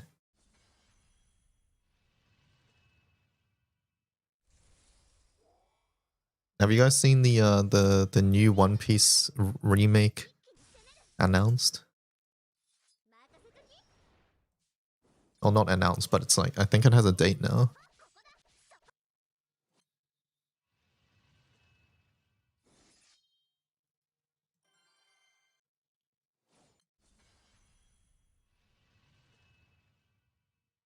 Was it? Yeah, it was announced a while ago, sorry. I mean, like, it's like coming up February next year, and I think there's a teaser happening tomorrow or something.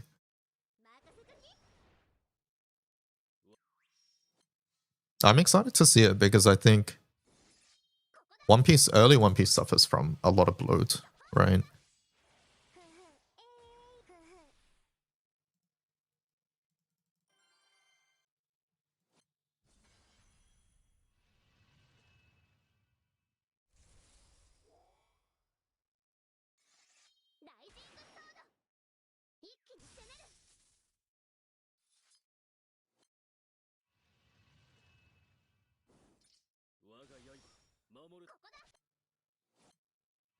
I'm predisposed to not trust Toei. I don't think it's Toei. Someone look it up. It's like an abridged version. I don't know if abridged is a correct way of putting it. Like, abridged makes it sound like they... I don't know, maybe it is the correct way of putting it. It's Wit Studio, there we go, yeah. Toei is still doing the original animation. Wit is this one doing the remake, right? So yeah. Yeah, retold, yeah. Essentially, it's the same story, but like, I think they're going back because like it's very daunting for people to get into a 1,000 episode anime, right? So it's them saying, hey, we understand and we're going back with 2026 foresight and things like that.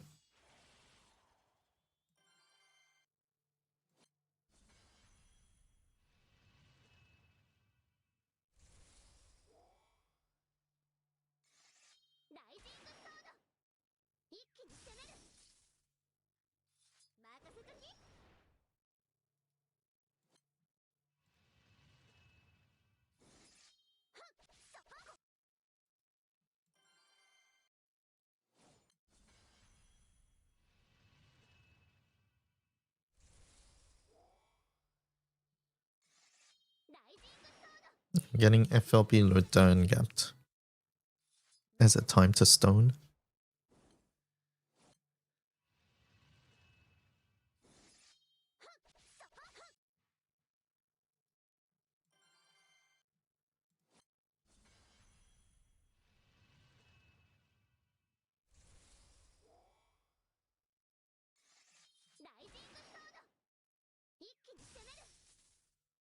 You don't have the stones? Oh no.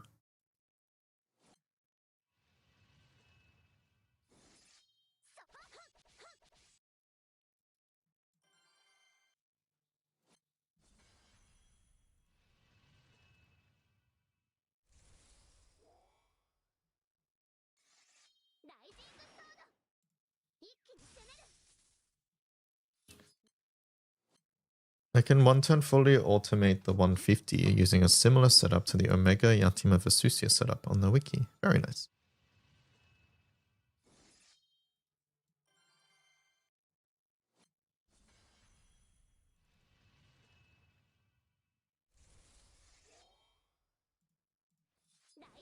You tried watching One Piece from early on, fell asleep during it. Yeah, early One Piece can be quite slow too.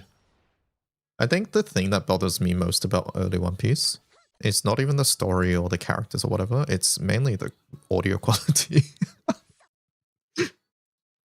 The audio quality and the sound effects.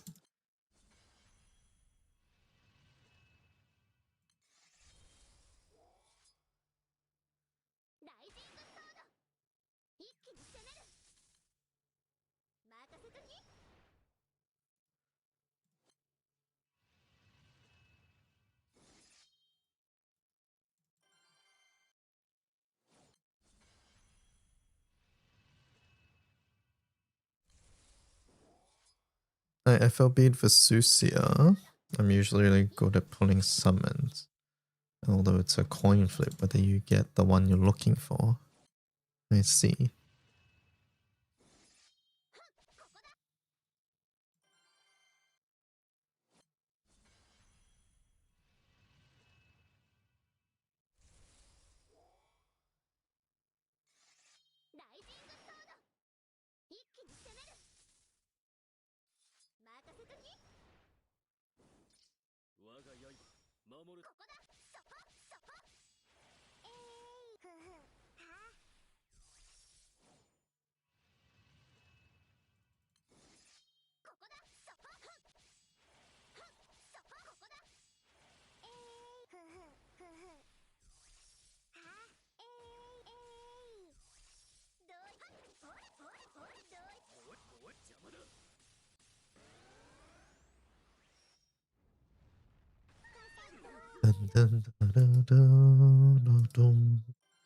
Although some of Benil did elude me.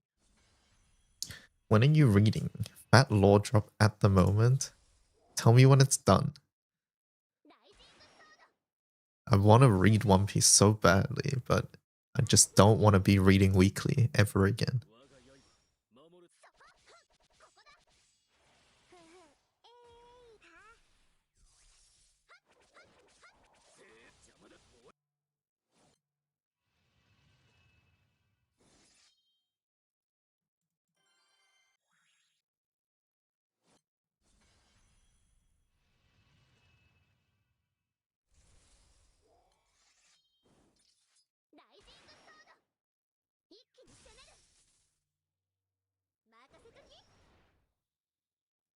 Is the horse better than Vesusia when calling Yatima?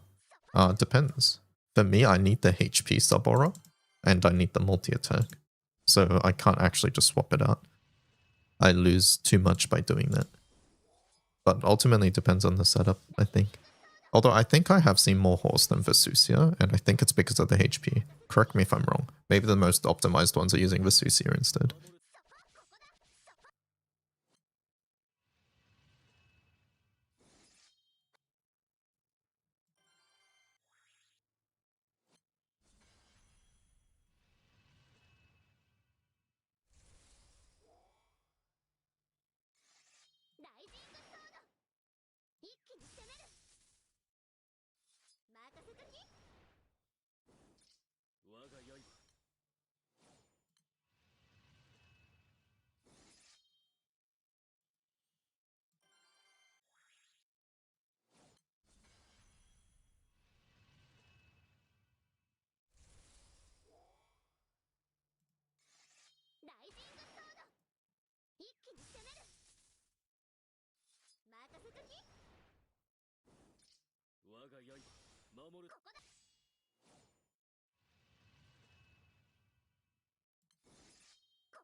Mostly Sawhorse. Kind of feel like Vesusia Amp is meh compared to Echo as well. Okay.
Pew Pew has a link.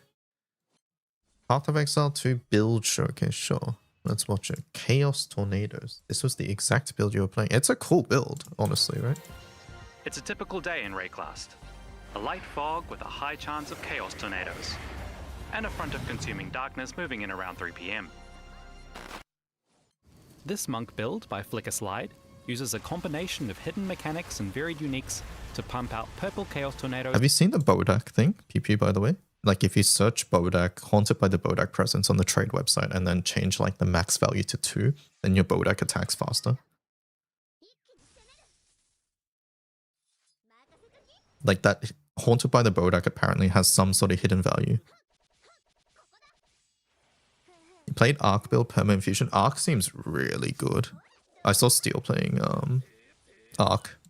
That's originally what I was going to do with my Gemling. For a pleasant evening stroll. Welcome to Build of the Week. I'm Evan from Grinding Gear Games. To begin your journey as an idle clicker of unbridled chaos, you must play as a monk, ascend into the Acolyte of Chiola Ascendancy, and follow the Breach storyline at the endgame. Eventually, you'll meet the Dreamer, whereupon something totally nice and healthy happens to your character. You'll then gain access to the hidden Ascendancy passive, Archon of Chiola. This is a skill that requires glory to use, and when active it has— Last night got forked, it's poofed. Wait, what does that mean? Haven't played PoE2 this patch. Is Chonk good now? Chonk has a very viable build. Like this one. This one seems quite good. I've seen a couple Chonk stuff. Runic Fork. Yeah, but like, what do you mean? You double corrupted and you lost it? Is that what that means? You mixed in Arm of the Dreamer for more clear? Oh no, Rentfall, I'm sorry. A number of benefits, including the meteorologically unlikely phenomenon of generating purple tornadoes every 3 seconds. That's nice, but the Archon buff only lasts 10 seconds, with an even longer cooldown. Unacceptable. We don't want to be featured on the local weather news like a regular boring storm that moves some letterboxes around. We want to have a prime time slot for a previously unknown weather pattern threatening the fabric of civilization. So naturally, like any self-respecting meteorologist, we have to go into some foggy places to harvest emotions and distill them into an oil to put in a necklace. With these oils from Delirium, we can anoint the hidden notable Dominion. This removes the cooldown on Archon skills at the cost of reducing the effect of their buffs. Fortunately, this doesn't reduce the effectiveness or frequency of the tornadoes. The next problem to solve is Glory, which we need to cast Archon of Chiola. This skill generates glory when we deal a chaos hit or debuff. The amount of glory generated is scaled by the monster power of the mobs we're hitting. You can pause to read how this works here. But the basic level of monster power isn't enough to maintain the Archon buff forever.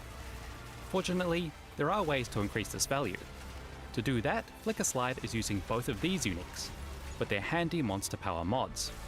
As a bonus, the Sadist Mercy Mace also has an innate skill that scales with monster power, so we can use that for some supplemental damage too. So then, how does Flicker Slide continuously deal chaos hits to generate glory? Okay, deep breath. Repulsion is a new ward-based curse that causes cursed enemies to explode with a little shockwave when hit. Since we're an Acolyte of Chayula, and thanks to I this love node, the every editing hit that we they deal do. is a chaos hit, these repulsion explosions build glory.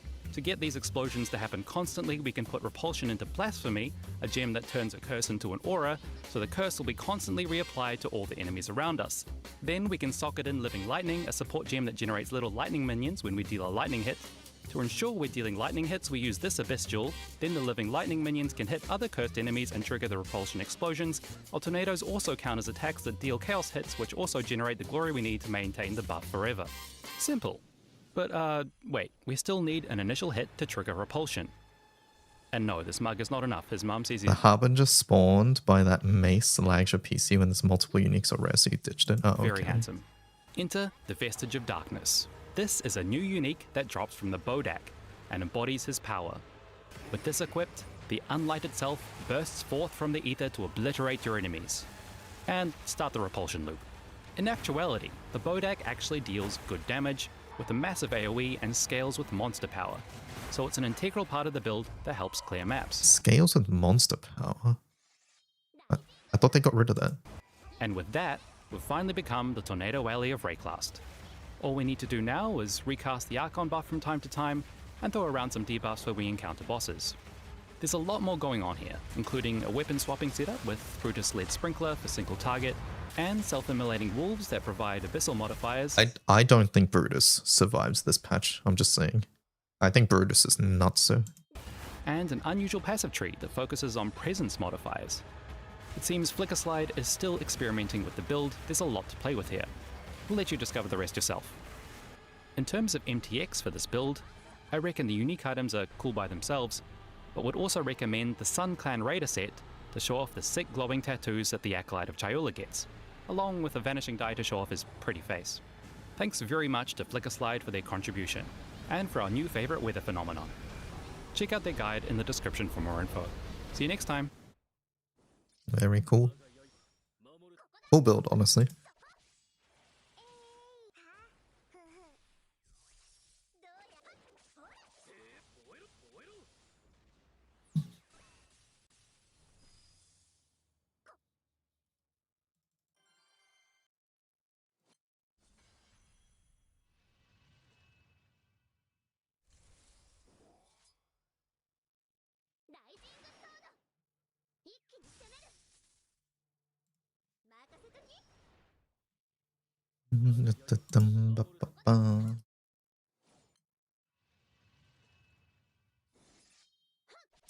I gave my mage blood to my friend last night, so I think I can say that I'm done with the league. Give me your chaos orbs. I've been trying to roll +3 on this. I sold like a 90 div amulet, and I spent all that div into chaos orbs, and I still haven't got it. I think I made some sales overnight though. I haven't logged in.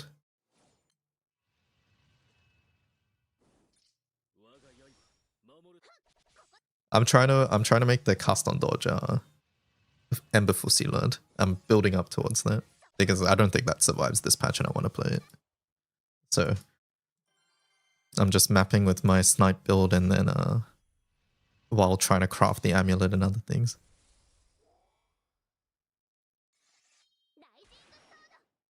It looked I was really close before I fucked up my craft. So I'm actually a little sad. That's an expensive build, yeah. Like, I think I had enough before I fucked up my craft, honestly. Because Palm is like, what, like 200 and something? I had that. I sell my Garakans, it's like 300 plus, or I don't even know how much Garakans is now. And Garakans is really easy to sell. And then, like, the amulet I would have had done. So, like, the only really expensive things left at that point is, like... What even is the really expensive stuff left at that point? Like the +3 Prism of Belief. but you can sort of live without that. I think there might have been like a conduit or something, jewel, or I don't know. Either way, I think I was close, but now I'm not.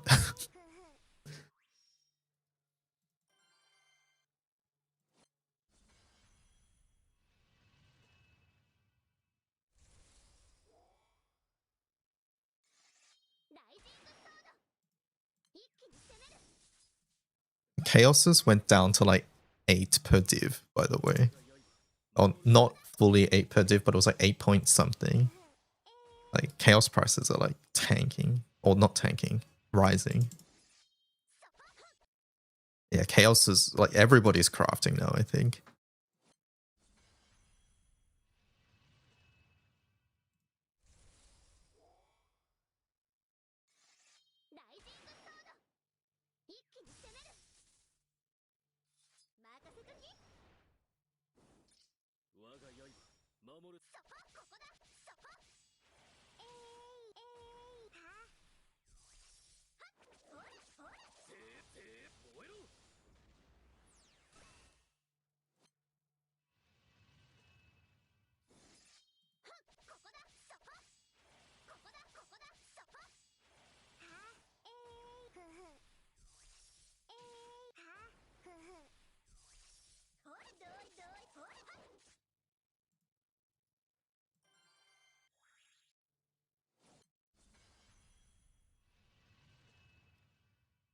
I tried Yatima main. I'm like 2% off 3 button 1 summon.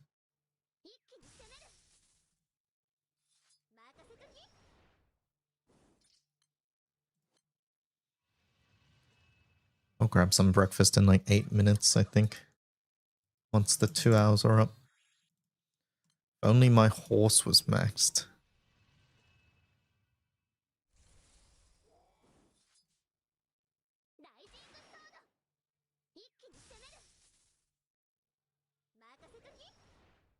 You know, chat, the best part about this setup is that it's fully FA-able too, so I don't even have to change anything for an FA setup.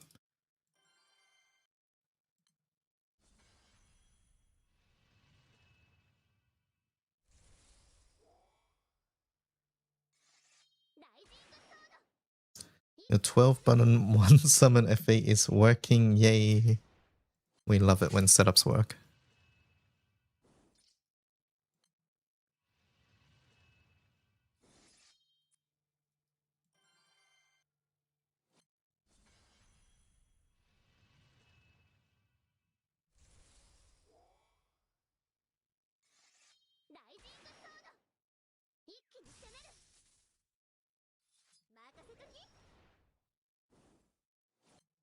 What do you think of the upcoming event?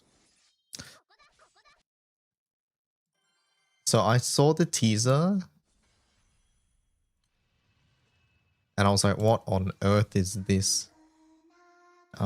Deep in the mountains, far from the crowds, lies a hidden land unrecorded on any map. The mythical hot spring that flows there is said to grant rejuvenation and blah, blah, blah, blah, blah, those who visit the blah, blah, blah, blah, blah, blah. Next up, Chisui Village. This is one place in August where none must ever tread. Do sound. Wait, there's a sound thing? Alright, let me do it after the hour. Have you listened? No, I haven't listened. I didn't realize there was sound. Oh, I knew there was sound, but I didn't listen to it. Really? I'm sorry, chat. My bad. One time there's fucking something hidden within the sounds. My bad.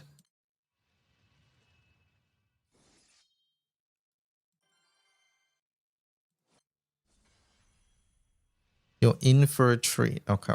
Wait 6 minutes, let me do it.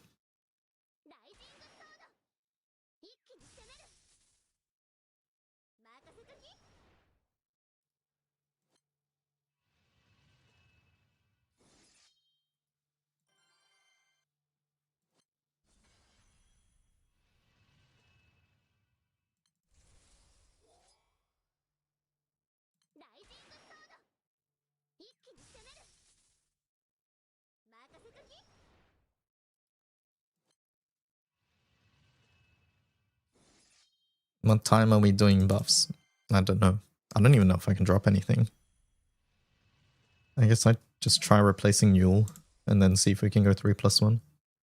I don't think I can do any like fun Wilnus strat. Wait, what is Wilnus again? Wilnus is 2+1, right?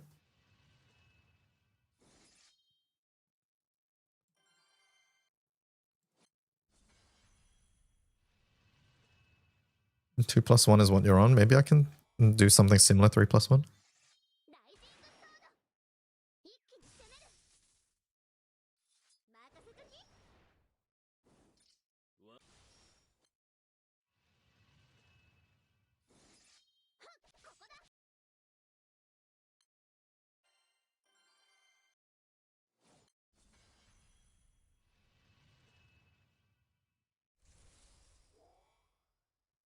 You're on double Mika, FLB, Luton, and Belial, right? Yeah, I probably need to do 3+1. It's more about how to do 3+1. But yeah, either way, I'll grab my breakfast once the hour's up, and then we go from there.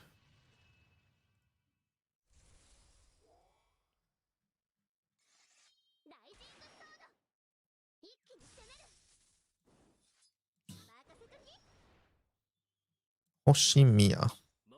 What's the Wilnus one?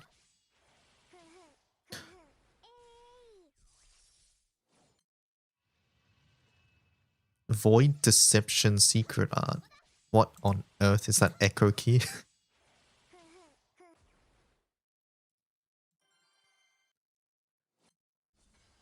That's so funny.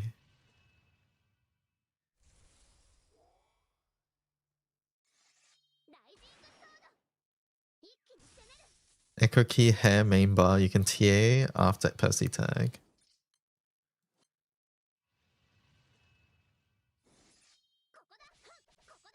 Have you tried this one?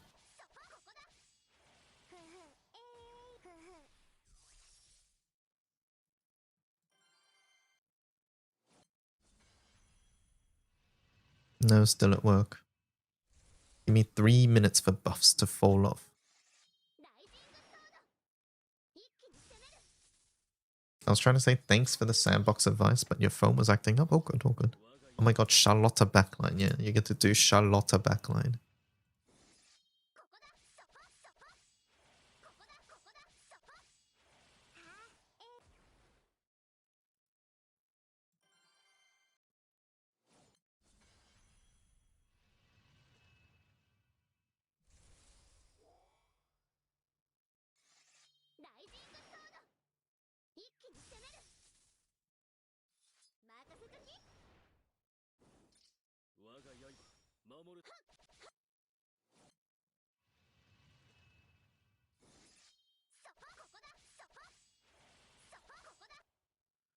Going to work, see a streamer in chat. Bye, Juno.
It's 10 AM, chat.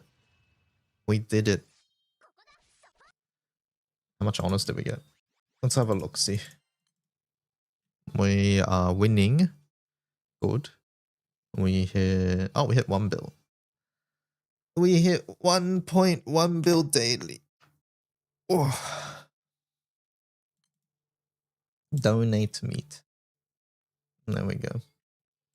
How'd I do? I'm number 1. We did it, chat. We beat the toxic Mika players.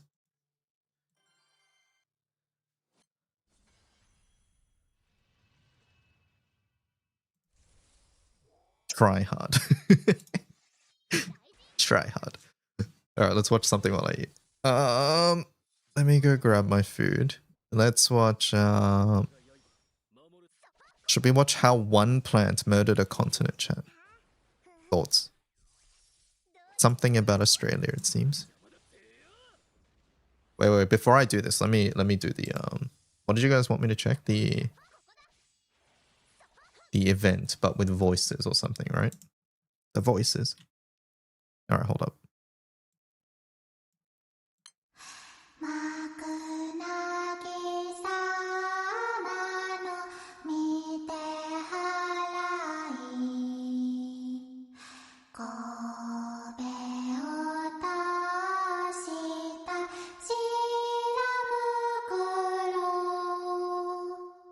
しじまに砕いた殻のうちかがりの夜目見えたって溶けてた溶けてた幕なぎ Interesting. さまの糸うころとき Interesting. Not creepy at all. Not creepy at all. Horror theme story. Knowing Gramloot's gonna be like comedy horror at best. It's very old-fashioned JP singing about gods. Okay. Alright, let's watch this while I eat.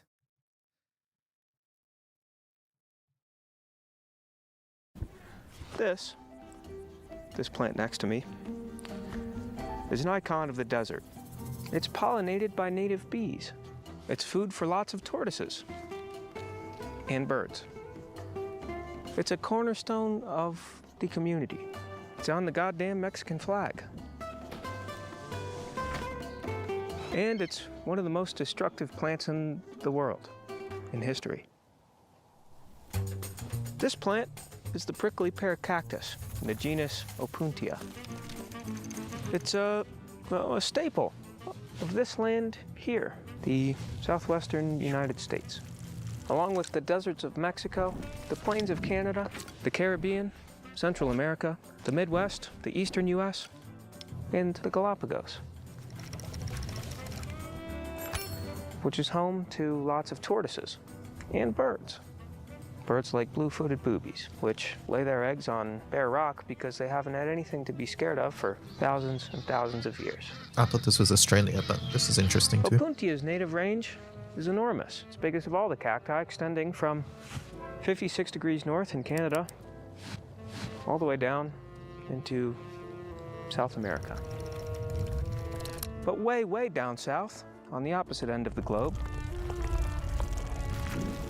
this cactus has been known by such names as a growing evil, the green hell, the green death, and the fitting target of 3 million kilograms of a toxic mixture of arsenic pentoxide and sulfuric acid. See, Opuntia, like all cacti, is native to the Americas, and this one simple fact would have incredible consequences. It would also inspire a series of desperate moves, counter moves, and counter moves that continued to haunt all of Australia, and maybe the rest of the world too, for that matter.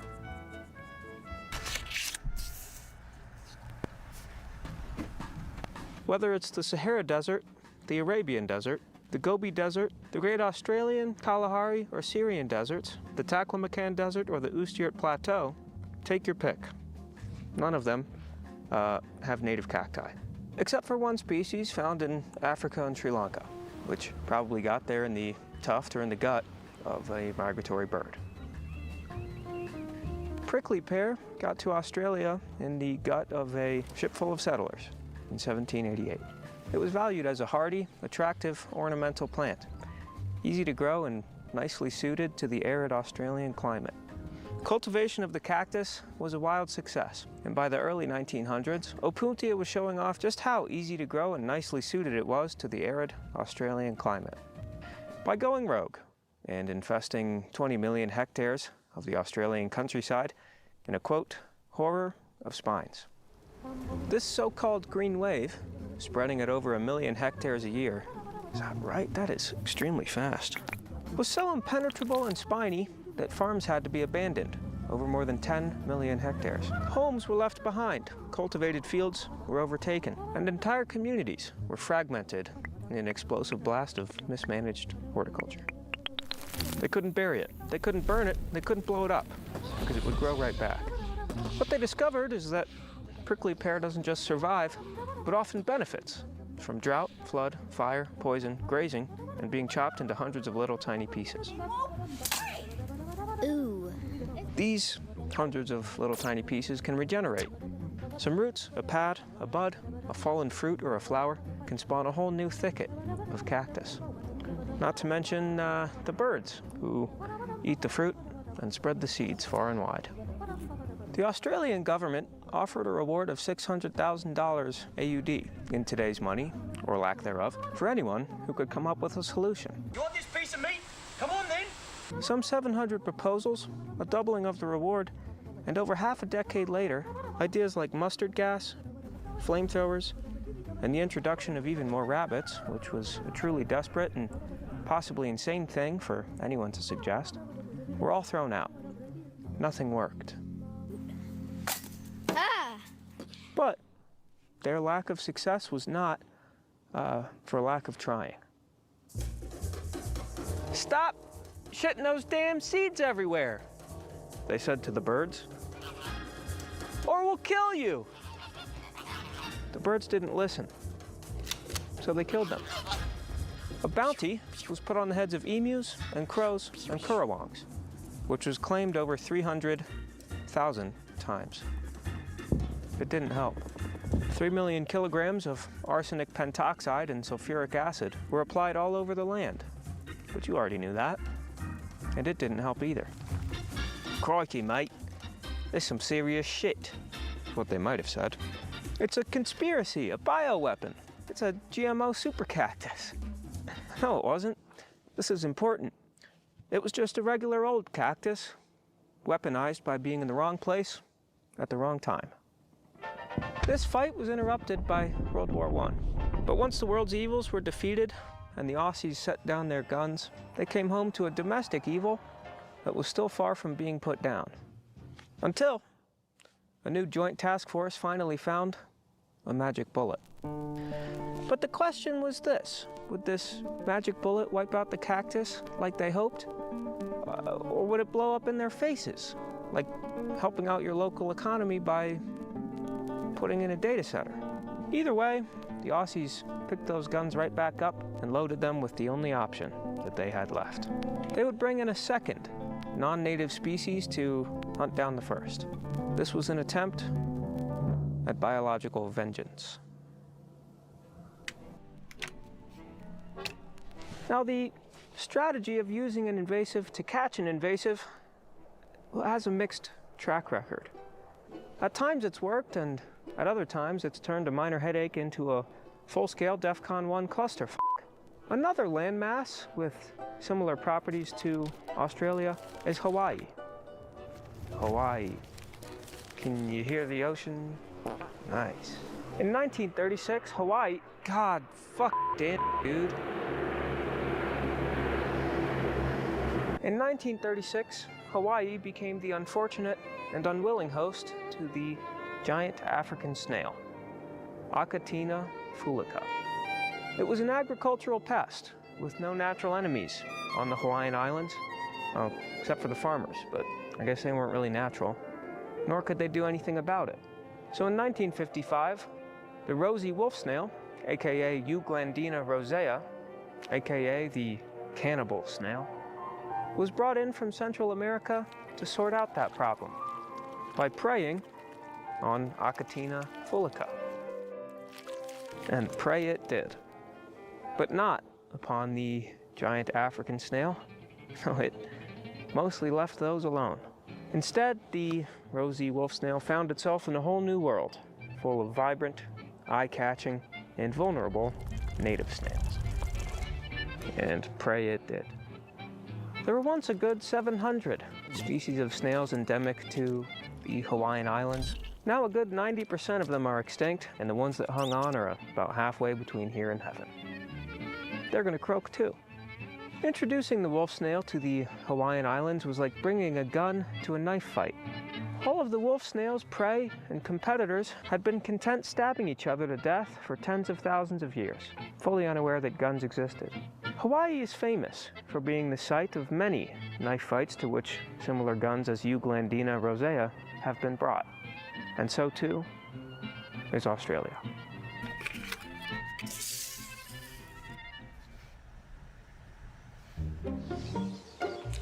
Hawaii and Australia are isolated landmasses. This has made them hotspots of unique life. The same can be said for other islands like the Galapagos, which opened Charles Darwin's eyes to the forces that shape life into new and different forms. And Australia might well be the land of new and different forms. Nearly half its birds, 69% of its mammals, 93% of its amphibians, and 94% of its reptiles are endemic to the continent, meaning that they're not just native, but they're found nowhere else on Earth.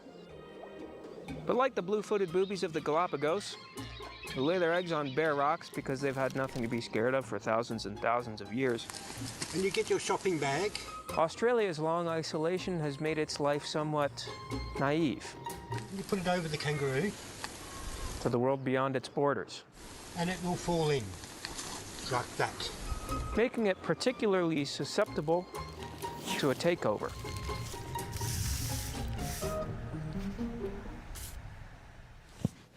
Here in southern Utah, among the deserts of the Southwest, there are cacti left and right. In recent news, Utah, in its unprecedented wisdom, plans to trade its remaining water, perhaps including the shrinking Great Salt Lake, in a partnership with Canadian billionaire Kevin O'Leary to build a data center twice the size of Manhattan, or twice the size of Hispaniola, the southernmost of the Galapagos Islands. And while this move might look like a bout of method acting ahead of O'Leary's next big role as a money-grubbing villain, in this character, they said, look, we're looking for a real a-hole and you're it. A deeper look reveals genuine, heartfelt intentions to make better-watered parts of this state more habitable to cacti. Thanks, Kevin. I think this a-hole thing could be working for me at this point. Because more than anything, what makes a cactus is its ability to handle a lack of water. The defining feature of a cactus, setting them apart from other drought-adapted chaps like agave or yucca, euphorbia, or the future grandchildren of Utah's current adult population, is areoles. Areoles, not areolas. That's more to do with nipples. Areoles are where cacti do their growing. Spines, for instance, which are modified leaves, grow from areoles to defend from herbivores and from people like me. Ow. They also conserve water by cutting down on surface area and reducing airflow over the stem. The stem! That's the main body of the cactus, where it stores most of its water. They're modified and they're unusual, and they're also a great place to do photosynthesis. Cactus photosynthesis is modified and unusual. They only open their stomata, which are kind of like their little air holes that they breathe through and transpire water out of, at night, when the hot air won't rob them of all their moisture that they have fought so hard to protect. Pineapple and agave do this too. So do euphorbia, which resemble cacti in a lot of ways. No one knows yet what the future inhabitants of Utah will be able to do, but in a dried-out wasteland full of cannibalistic warlords, anything is possible. Thanks, Kevin. I'm a vampire. On top of their stupendous rotundity and waxy outer layer, Cacti can absorb water like a goddamn saguaro in the Mojave. It's been said that a full-grown saguaro can absorb as much as 760 liters of water in a single thunderstorm, or just a normal rainstorm, even if there's no thunder. But for how well adapted cacti are, there are checks and balances in their home ecosystem that keep them from ravaging the damn place, like in Australia, where they ravaged the damn place. These cacti, for example, they look like hell. These white splotches are the waxy coating made by scale insects called cochineal. Once they latch onto a cactus and secrete their protective juices, they're stuck on there forever, sucking the life out of the thing until the infected parts waste away. A useful metaphor for such a parasite, I don't even have to say it. That's one useful metaphor. Thanks, Kevin. North American animals like pronghorn, wood rat, cottontail, white-tailed jackrabbit, black-tailed jackrabbit, bison, peccary, bobwhite, and so on, are all known to take a bite out of prickly pear every once in a while, along with tortoises and birds, as we've mentioned.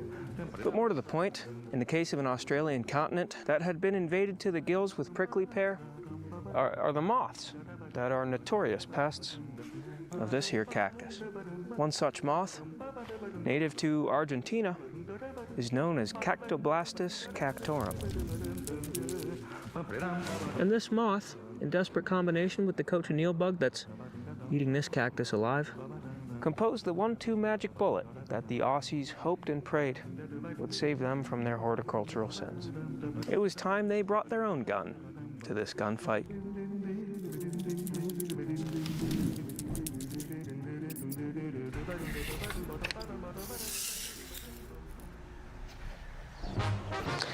In 1925, the Cactoblastus cactorum moth was introduced to Australia from Argentina.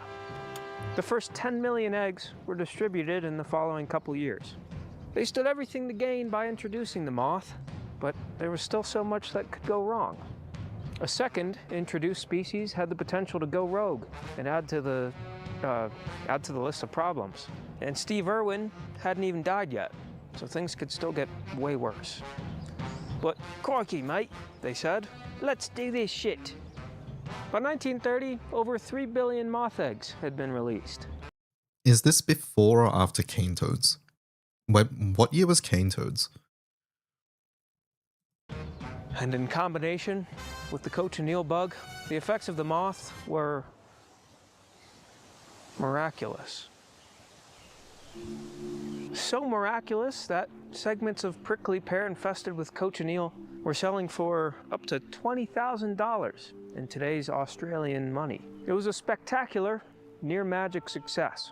Unbelievably, in the span of just a few short years, a giant, choked-out wilderness of spines had collapsed. Wow. In 1936, the invasion was declared to have been overcome, and in 1940, 95% of the invasive cactus was gone. It actually worked really well. It worked so well, in fact, that it inspired the later introduction of another invasive species that makes prickly pear look like the goddamn minor leagues for babies. But that's a story for another day. Thank God. Cacti like Opuntia are important parts of their home ecosystems, and the millions of years that shaped them have also created checks on their spread. But in the wrong setting, that same prickly pear, or rosy wolf snail, or Canadian billionaire profiting off of massive scale personalized pornography servers, well, they can be, I guess, a great way to extinguish native life forms. In any case, context is everything. Hell, that same moth that they used to curb the prickly pear in Australia, well, it now threatens cacti in some parts of the United States, where the moth is considered invasive. What a fun twist. The regrettable power of mismatched evolutionary context has made invasive species the second biggest destroyer of life on Earth, second only to habitat loss. Fortunately, battling invasive species can be pretty accessible to the average person. You can plant native plants, learn what exotics to avoid in your garden, help out with invasive removal, and eat feral cats. You can also hand saw your neighbor's Russian olive under the cover of darkness and paint the cambium with Roundup. Now, if you want to learn how plants like Opuntia don't just vaporize, but also create the very life on Earth, like this hummingbird somewhere above me that you can probably hear, well, then you should check out this video right here. Now, if you don't want to do that, more power to you. And if you're a patron, thanks as always for making these episodes possible, especially if you're from Australia, an Australian patron. Thanks also for your rich history. Anyway, crikey, mate. Get the hell out of here. Haven't you been here long enough? Take off. Have a good day.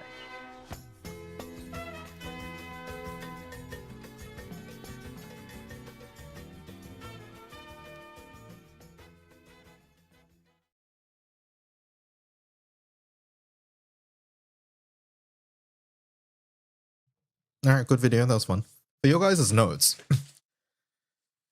we're missing NM100. It's not missing. It's unintentionally not there. Yeah, we gotta write something, Cajun. All right, let's work on the wiki.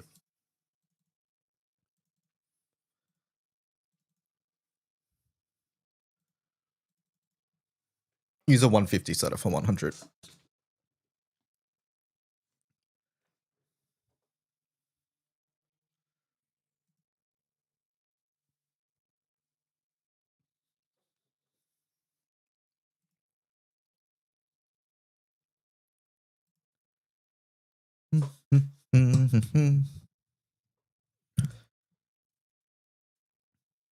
All right, let's see. 100.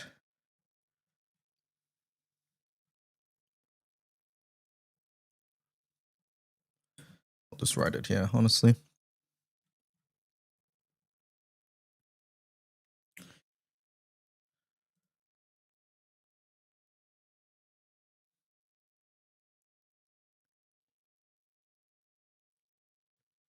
I checked the button on this.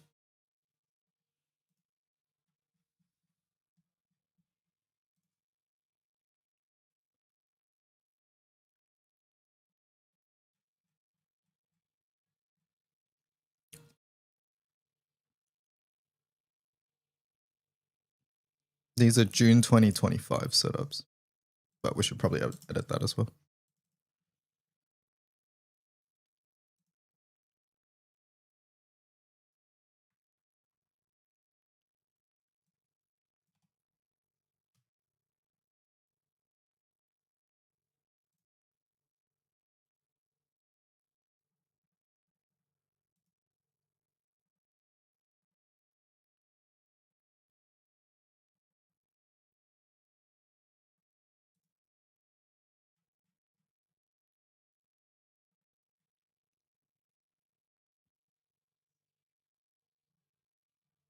Did we have 95 setups? Actually, I don't know.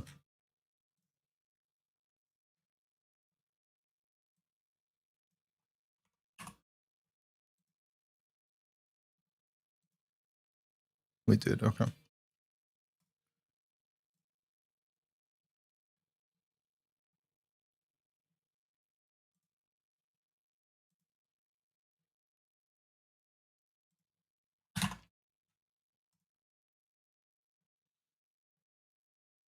Do I think we'll get 300? I think there will be shakeups next Guild War, or after this cycle ends, sorry. Is what I mean. Who was the boss for 25?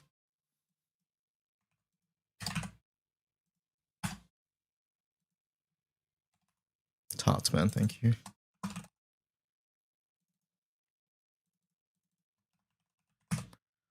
I don't know which one it is. 68?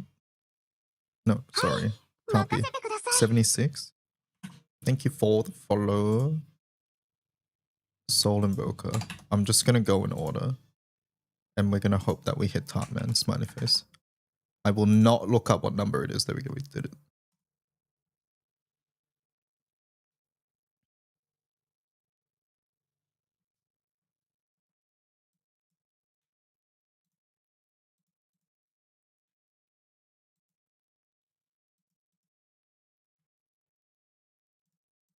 June 26.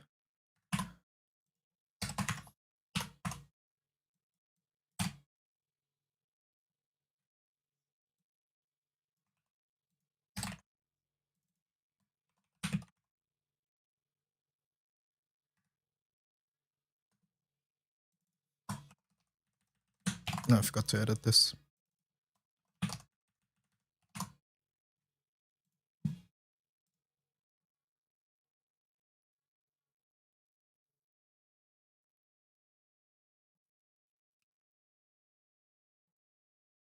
Okay, so that should be done.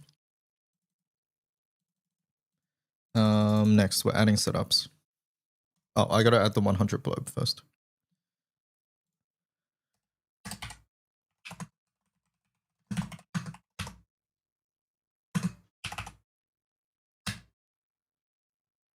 Adding your 150 real quick. Okay, I'm just editing the grids page.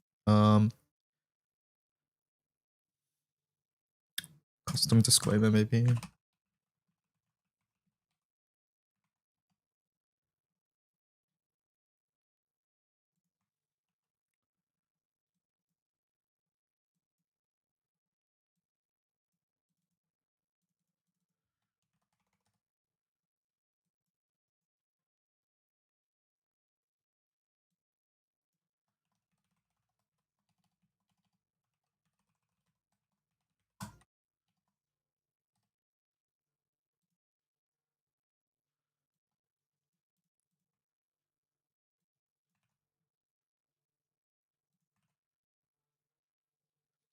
What's a good sticker to have? Hello, one try.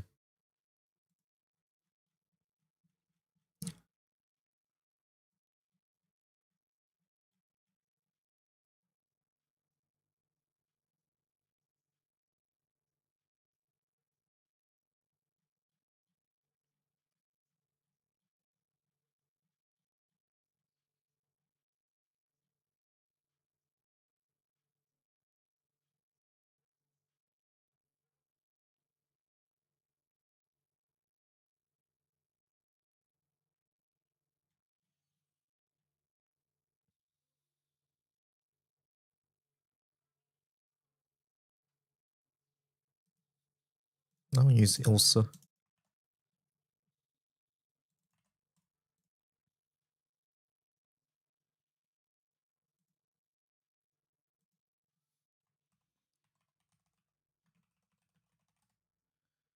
Dun, dun, dun, dun.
Since Nightmare level 150 and 100 share the same HP, you can use level 150 setups.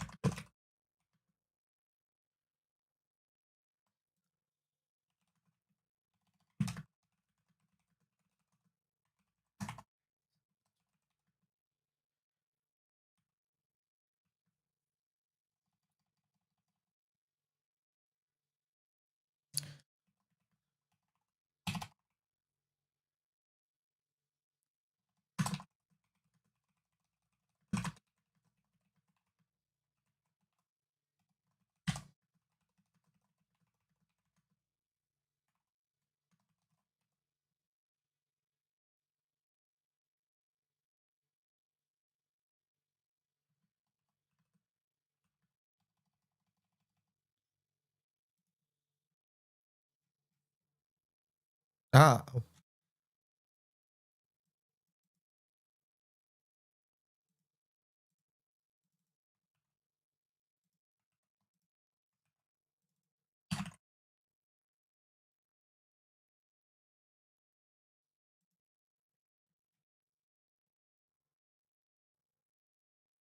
Okay, this is too long.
$100 was 15 defense, right, chat?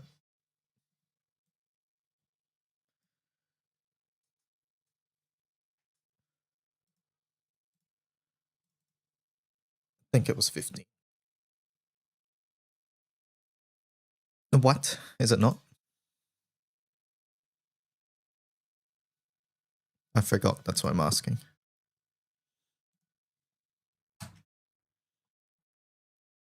And then 100. Oh, it says 14. It's 14.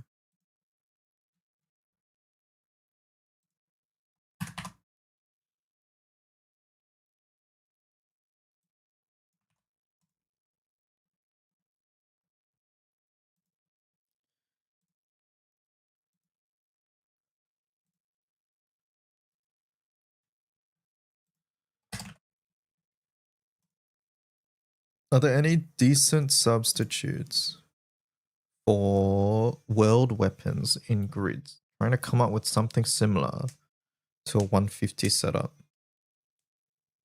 Depends which one, but if it's like a normal attack one, it would be some sort of normal attacking weapon. I would just go with more raw damage first and see how that goes. The world weapons give you damage cap for the most part, so they help you hit over the cap. So something that helps hit over the cap would be like a quote-unquote replacement. Hello, Kurama. How's the guild warring treating everybody? Pretty well so far.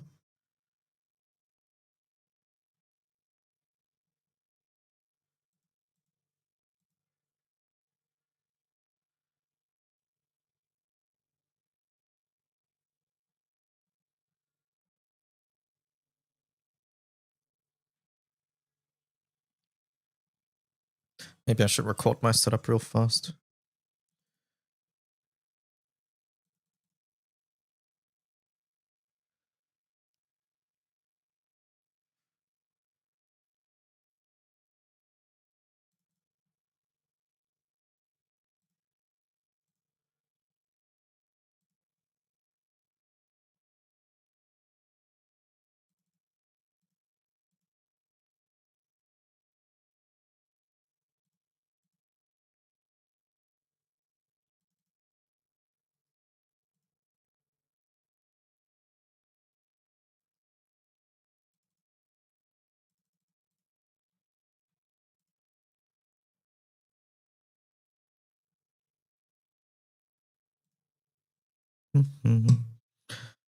You think you can end today in 2K? Good luck indeed. Playing Ragnarok demo while leaving my team exploding stuff in Guild War.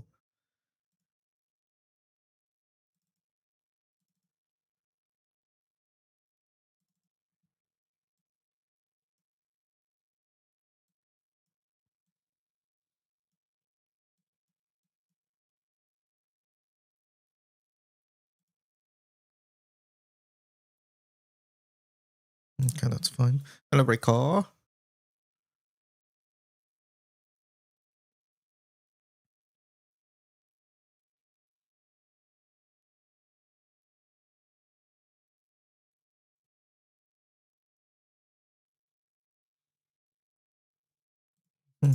Let me upload it to the Twitters.